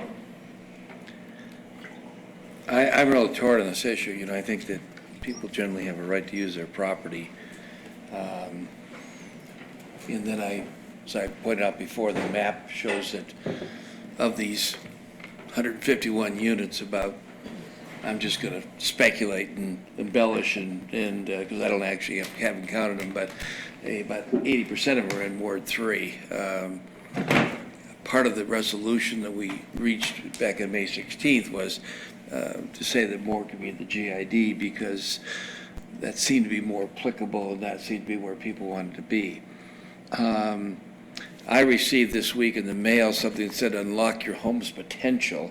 This is the second or third solicitation I got in spam mail. I get mail, spam email, everything but spam mail. And it goes into great depth of how much money I can make. And if I put a hot tub in, I can make another 20%. I'm having some trouble with, because I tend to agree with Steve. I think we got to make a decision. I've been having trouble with what you said, Paul, and reducing the fees because I heard the staff tell me that it costs that much for them to process it. And we're talking about cost and trying to make sure that these things are cost effective. So I have trouble not accepting that. My vote would be to amend the ordinance to include the staff recommendations. I would note, Carl, one thing just at a technical level, in paragraph 5 of the ordinance, it talks about the third conviction, but it doesn't say what he had recommended that it be it's for that period of time. It sounds, couldn't find a term in it. It just says you're revoked. It doesn't have you can't apply for another 2 years. It's just a wording issue. I think we need to fix that. That's in paragraph 5. Pardon? This is first reading, so we can do some cleanup. No, but I just pointed out that in paragraph 5, we need to amend that wording. My only concern with reducing the limits to the staff recommendation, I tend to trust staff that they've looked at this and this makes sense from a staff level, and is the fact that there's no notice to people that we're now talking about maybe reducing the numbers even more, but maybe that's protection of the second reading, so. Well, it is. I mean, Yeah. this gets published on first reading in full. And I will talk to people I've been talking to about this and make sure they're aware that this is a lower, but with that one change in the ordinance on that it's that period of time, I think we should adopt the staff's recommendation. That's what we hire the staff to do. And I think that the numbers make sense and allow a reasonable use of the property and allows people who are already there to continue to use that. And I'll leave my last 14 seconds. Shelley. Let's see, where are we? Are we discussing a current motion on the ordinance? I think the motion was out there for discussion purposes. It sounds like everybody's kind of trying to get where they're at right And it now. didn't really get a second. And Shelley, Okay. we're clear, I seconded it for discussion purposes so that okay. Mr. Davis might consider, so we could consider changing, but if you want Okay. to propose something else. I will just go through what I have come up on the ordinance. In general, I'm much more comfortable with staff recommendations than I am with the original P&Z recommendations, mainly because I think staff has taken a much more detailed look at the numbers. And as Tony had said, all I've heard from people in my neighborhood is that they're concerned about the growth of these units in their neighborhood. They're concerned about the quality of life in their neighborhood, the impact on neighbors, on parking, on trash, on noise, and everything else that we've heard. And we heard that fairly clearly in the survey, the public survey that we did, which included a fairly robust amount of people. I think it was 428 or somewhere in that range answered it, as opposed to we had about 50 people show up at some of our open houses. So I feel like that public survey was a fairly good sampling of the sentiments on short-term rentals in the city. So just to get to the point, I am good with going with the 10% limit on the multifamily. I was okay on the compromise on the GID, but I think once we kind of left that, we put it at 30% kind of out there, but then we talked about let's let staff look at the numbers. Now that we've seen the numbers from staff and the amount of increase that a 30% allowance in the GID would be, I'm much more tending towards the 18% that staff recommended in the GID, which is about 33 units. I would even go lower to, say, a 15%, but I could live with the 18%. I could not live with higher than that at this point. I'd also like to see, I'd like to see us go lower than the 7%. I think the 7% is about citywide, that's almost 300 units. We just approved, we have 2 fairly large apartment buildings going on right now. I think they're giving us maybe close to 400 units. If we allow short-term rentals to grow and we lose 300 more of our housing units, we're just not gaining anything. So I think we need to cap it. I'd like to see it capped at somewhere around 200 units. 200 and 250, I think, is plenty citywide. Money-wise, Paula, to your comments, I believe what I had heard previously in our economic study was that the hotel rental rate is about 65%, if I'm right. Occupancy rate runs about 65%, so that's 240 or so days a year of renting in a, basically, a short-term rental is a hotel. I think some of these people only do it for 30 days or 60 days. I don't think everybody does a year-round VRBOs. So I was giving you both. If they were year-round, it would be about this much. Most of them that are operated as a business. Nobody lives in the home. It's operated as a, for the most part, they're operated as a home that's rented out. They're for not short-term doing it rental. for short-term, like I'm So- taking the summer off. That's a different, So can I, just anecdotally, I have friends who are neighbors who had a short-term permit, who are both teachers, who traveled for the summer, who did that. They did that once about 3 years ago, and they said they'd never do it again because it just is a big pain in the butt. I don't know of anybody else that's done it. That's why my question to her. I'll get to my comments on that because I think that's a interesting I think thing. it's a fallacy that people are doing it 30 to 60 days. They're all doing it year-round. No, I don't want to say fallacy. I think that is a very, very small minority. I know a lot of people who do it. I don't know anybody anymore. I know one person that tried it. I don't know anybody. If I wanted to do it, my wife wouldn't let me. So I don't, again, this is a sample size of one, and I'll save my comment for no, that's later. okay. Can I keep going? Yes, I have absolutely. the floor. All right. So Go ahead, Shelley. the other concern that I have, so you got the 6%, 5.5% to 6%, I think, limit over citywide. I have concern on the 250-foot limitation because as the slide showed in the Polo Drive neighborhood, that could yield 20% short-term rentals in that particular neighborhood. That's probably applicable to other neighborhoods. So I think that 250-foot maybe is too generous. I think 500 might be too restrictive. That's how we backed off to the 250. So maybe we need to land somewhere in the 300 to 350 foot. I would almost defer to staff to reach a more reasonable limit so that we don't have such a high concentration in a neighborhood, like 20% short-term rentals. I think you pretty much lost your neighborhood character at that point. So I know Let's see. what apply to the GID. then? Everything else, as far as penalties, violations, that type of thing that's in the ordinance, I agree with. I'll talk about the resolution and the fees later, but basically, I'm agreeing with staff recommendations on those. I think that's all I have. Is there, I'd like to make a few comments. Is there anybody else that has a comment before I do? Okay, thank you.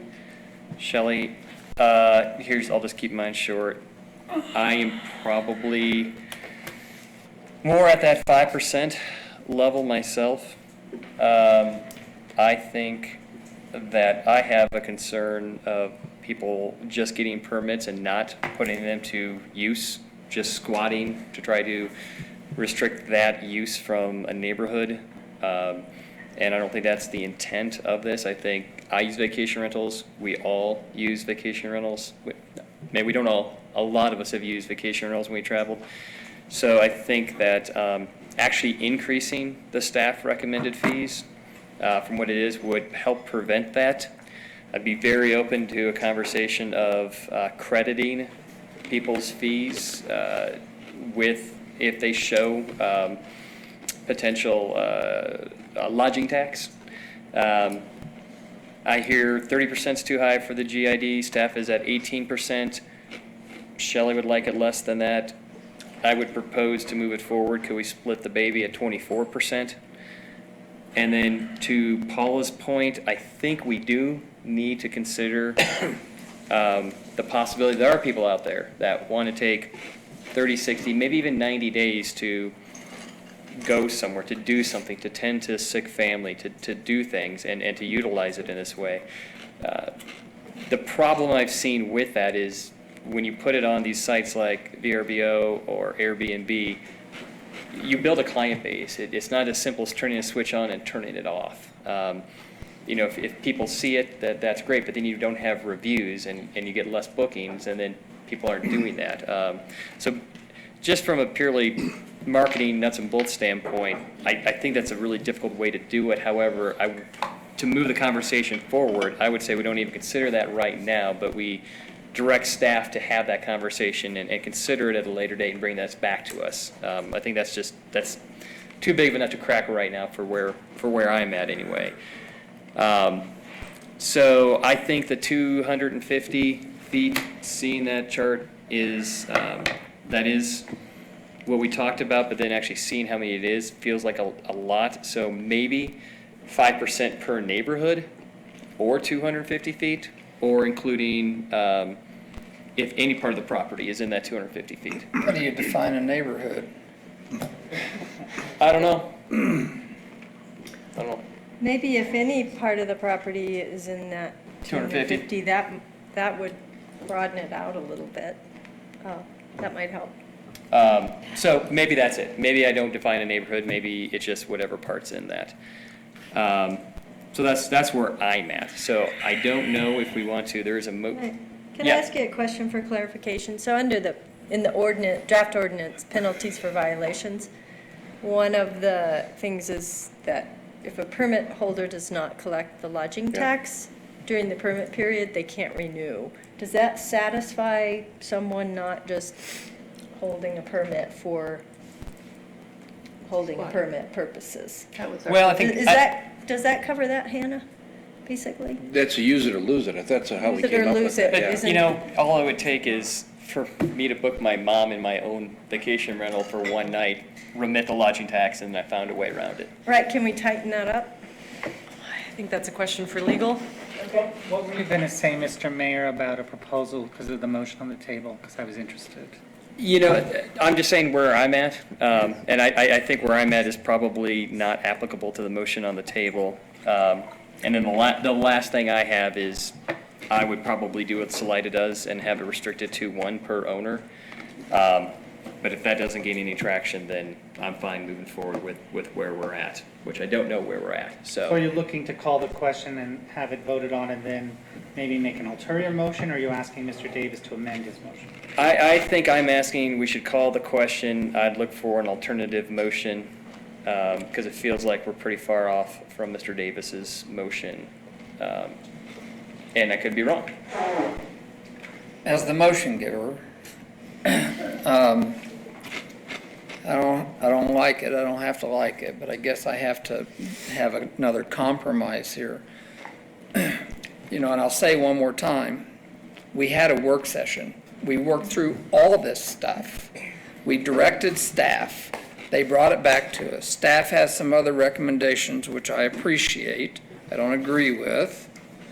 But I would amend my motion for this ordinance and staff recommendations and get this thing done. And all these other things you guys are talking about, I've got a list of things I want to talk about too. But we're going to be another year talking about this stuff. Some people would appreciate that, but I just don't think I'm going to live that long. So that's my amended motion, is that we accept this and accept staff recommendations as presented tonight. And Tony, I'm sure, is going to agree to that and call the question. Wait, Okay, hold on. So I we am going to withdrew- agree to that. We withdrew the original motion. Tony, are you agreeing to the motion as stated? Which, my understanding is staff recommendations, Hannah, includes 7%. Yes. Thank you. Mazel tov. I would second that.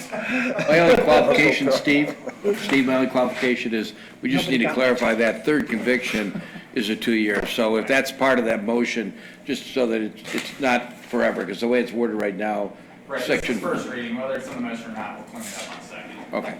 Yeah. But we won't re-debate it on second. We won't re-debate it on second. But we'll clean it up. We'll clean it up. So I'd I have would to call the have question, Mr. Mayor. served, or you're calling? It's a new motion, so if we have additional comments on the motion, does somebody have another comment on the new motion? So are we voting on everything in toto? Or are we going to go back and, either accept staff recommendations, which are different or in the ordinance? Or, I mean, I don't want to play all or none here. If we go 10%, the future. No, that's Staff not the recommendation motion. 7. What's not where we're at? 7%. That's not all where we're at. Well, but this says 10%. The motion I can live with is- everything in here except 10%. No, the motion is accept the ordinance and staff recommendations, which revises it to 7%. So for clarification, can staff please Can you go put that back through up? just the ordinance, which is what we're voting on right now? With No, the we're not. staff We're not. recommendations. We're voting on staff recommendations right now. But in the resolution and the ordinance? I mean, I believe the motion was If just you for may. the ordinance. Yeah, if I may. Yes. I think the motion actually incorporated both, because if you're accepting the staff recommendation, it includes changes to the permit fee which implicate the resolution. It would be arguably cleaner, except that it's really late. If you guys agree on the staff recommendations to modify the resolution and the ordinance, I'm happy if you vote on it together.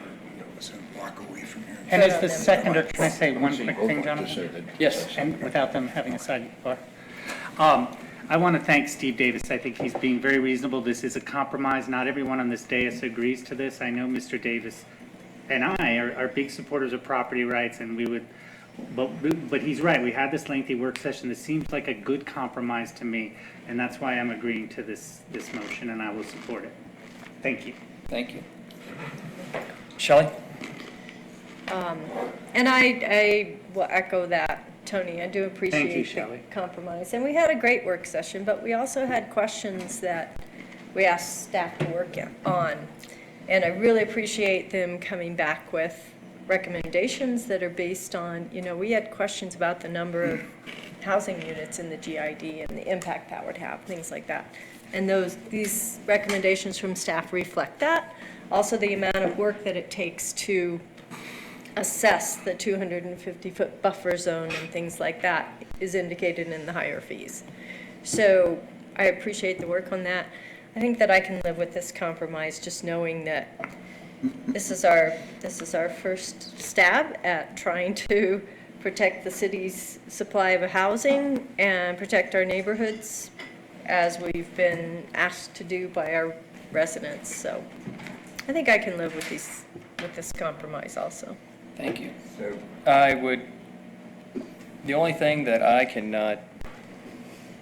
have a problem with is a 250 radius. That is the only new information. I appreciate that we had a work session. I think we gave some staff some direction to come back, and the thing that came back, I think that struck me the most was that Polo Road neighborhood and the density and the number there. So I would offer it up as a friendly amendment to not have to vote for this. 250 feet, that includes any portion of a property. Would you be willing to do it? Well, no, I think what you're assuming is that with that bubble scenario, that Polo would actually, the Polo neighborhood, which is definable, would actually end up with that density.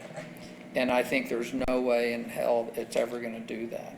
It's not everybody that gets the opportunity is just going to fill that neighborhood up. It does provide, I think, a decent buffer throughout the neighborhood as a whole, and I don't think you'd ever get that density there. We worked through these same bubbles, and at that work session, Hannah expanded the bubble and shrunk the bubble, and we ended up We did do that. at this 250 feet. And I just don't think we should sit here tonight and try to reinvent this again. So no. Okay. But if I lose, then we're gonna have an opportunity to, then we're all gonna lose, actually, because we're all gonna re-debate all these things, and there's gonna be a completely different motion that'll take us up till 11 o'clock If this motion does fail, I'll make that exact same motion. with those changes. And that'd be the only thing. But There you I am go. willing to call the question, see how it passes or fails, and make another motion. So, let's call the question. To accept the staff recommended changes to the ordinance as proposed. And resolution. Resolution. And resolution. Okay. Vote now? Yes. Vote yes, what? I'm just kidding. I'm joking. I said I'd go yes. Hershey, yes. Stepp, yes. Davis, yes. Godas, no. Kaup, yes. Voorhees, yes. Willman, yes. Motion passes. All right. Thank you. Thank you. Thank you, Thank counselors. Public for being here. I and appreciate your debate. participating in all Thank you, Hannah. You know, and I'll just tell Hannah, you. thank you. I agree. Thank Can I you make for a your hard comment? I would allow. This conversation's not over. You know, for those that want a continued robust discussion, in 2 years, there will be a different council sitting up here, and this will get debated again. And I would say, I would like for Paula's concern about 30, 60-day rentals. I'm not saying, Hannah, go out and, spend your all next week figuring it out, but, when you're talking to other people, if you have opportunities, I ran across half a dozen people at the CML conference, and we talked about stuff like this, and I'm sure you go to these things. I would be very interested in figuring that out, as a piecemeal thing at a future point, because we don't have to deal with that right now. Well, and that's interesting because I have had people in town ask me, remembering that we may used to have had that on the books, is that if you rented your home less than 30 days a year on a short term when you're out of town, that didn't require a permit or anything, but again, I don't recall that being on the books, so. Predates my time. Right, it would predate mine too, so. I will definitely look into that, yes. Thanks. Nope, doesn't need to be tomorrow. All right. If the 250 is too dense, maybe we'll have to revise that someday out, but Keep us posted. Everything can change. just posted, yes. I think I Thank said you very that much. initially. Thank you, Everything Hannah. can change. Thanks. As evidenced by this All right. Correct. event. Thank you, council, I think we. Yeah, that was robust. It was robust. Did something. Well, we took some Can we action. turn the lights which is back on? good. Yeah. Report from the city manager. I think I just have that thing for the Orpheus Festival. What's the Yeah, Orpheus what? Festival?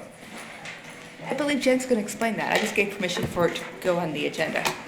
Oh, yeah. It's that. Orpheus. Good evening, Mayor, members of council. We had a request for a music festival that would like to be in Two Rivers Park with multiple bands, and their original proposal had multiple stages. At this point, because it is so close to the time, it would be in the first bit of August. They have kind of scaled that down, but they are still interested in removing temporarily some portion of the fence at the ball field to accommodate the event. And we didn't want you to go to Two Rivers Park and say, where'd the fence go, without having an opportunity to weigh in on that, whether or not they would put it back. It's a tight timeline with softball or baseball games that are on either side of the event, but wanted to ask the question whether or not you would be okay with temporarily removing the chain link fence for the festival and then having them put it back. That'd be great, thank you very much. Yeah, is that a difficult thing to do?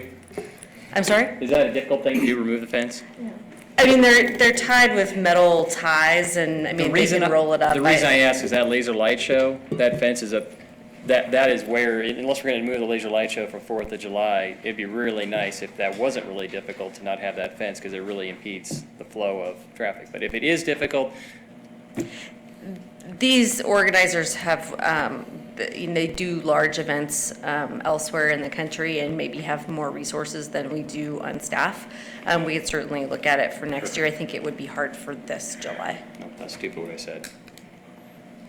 Thank you, Jen. Thanks. Ken? That's all I have.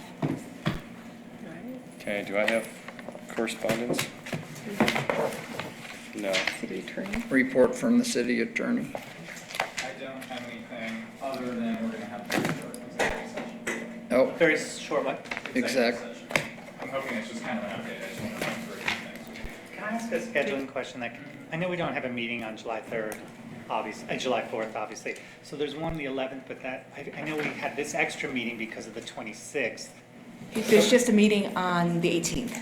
and that's it in July? That is it. When will the Except for the second read- special meetings you're having on the 2nd Oh, yeah, I know and about the that. 8th. But on the 18th, is that when the second reading of this? I can't leave town again. No, this will be on the 18th. That's what I'm asking. Yeah. Will the second reading of the vacation rental statute be on the I'll 18th tell of you, July? and most people that I know. I have nothing else. I know a number of people in the short-term business, and none of them get 60%. For building their house, I bet not, yeah. I mean, for, their occupancy rate Yeah. is not anything near what I would make a hotels motion, Mr. Mayor, to go into executive session. That's why I think it's fine. Do I have to Man read the kinda whole takes thing? care of it, because the reality is, there's a lot of people that have gotten into that and they I would just make a motion to fail. go into executive session for the purpose of legal advice, property purchase, acquisition, lease, transfer, or sale of property, and determining positions relative to matters that may be subject to negotiations, development, strategy for negotiations, and instructing negotiations in accordance Thanks, with Rick. Colorado's revised Support. statute 246402 sub 4A, B, and E. Anything else, Mr. No, Cameron? I need to read my part and Thank then you, the room Rick. needs to clear. No one seconded my motion. I second it. I second that. All right. It's been motioned by Tony Hershey, seconded by Steve Davis. It's June 27th, 2019. The time is 9:45. For the record, I'm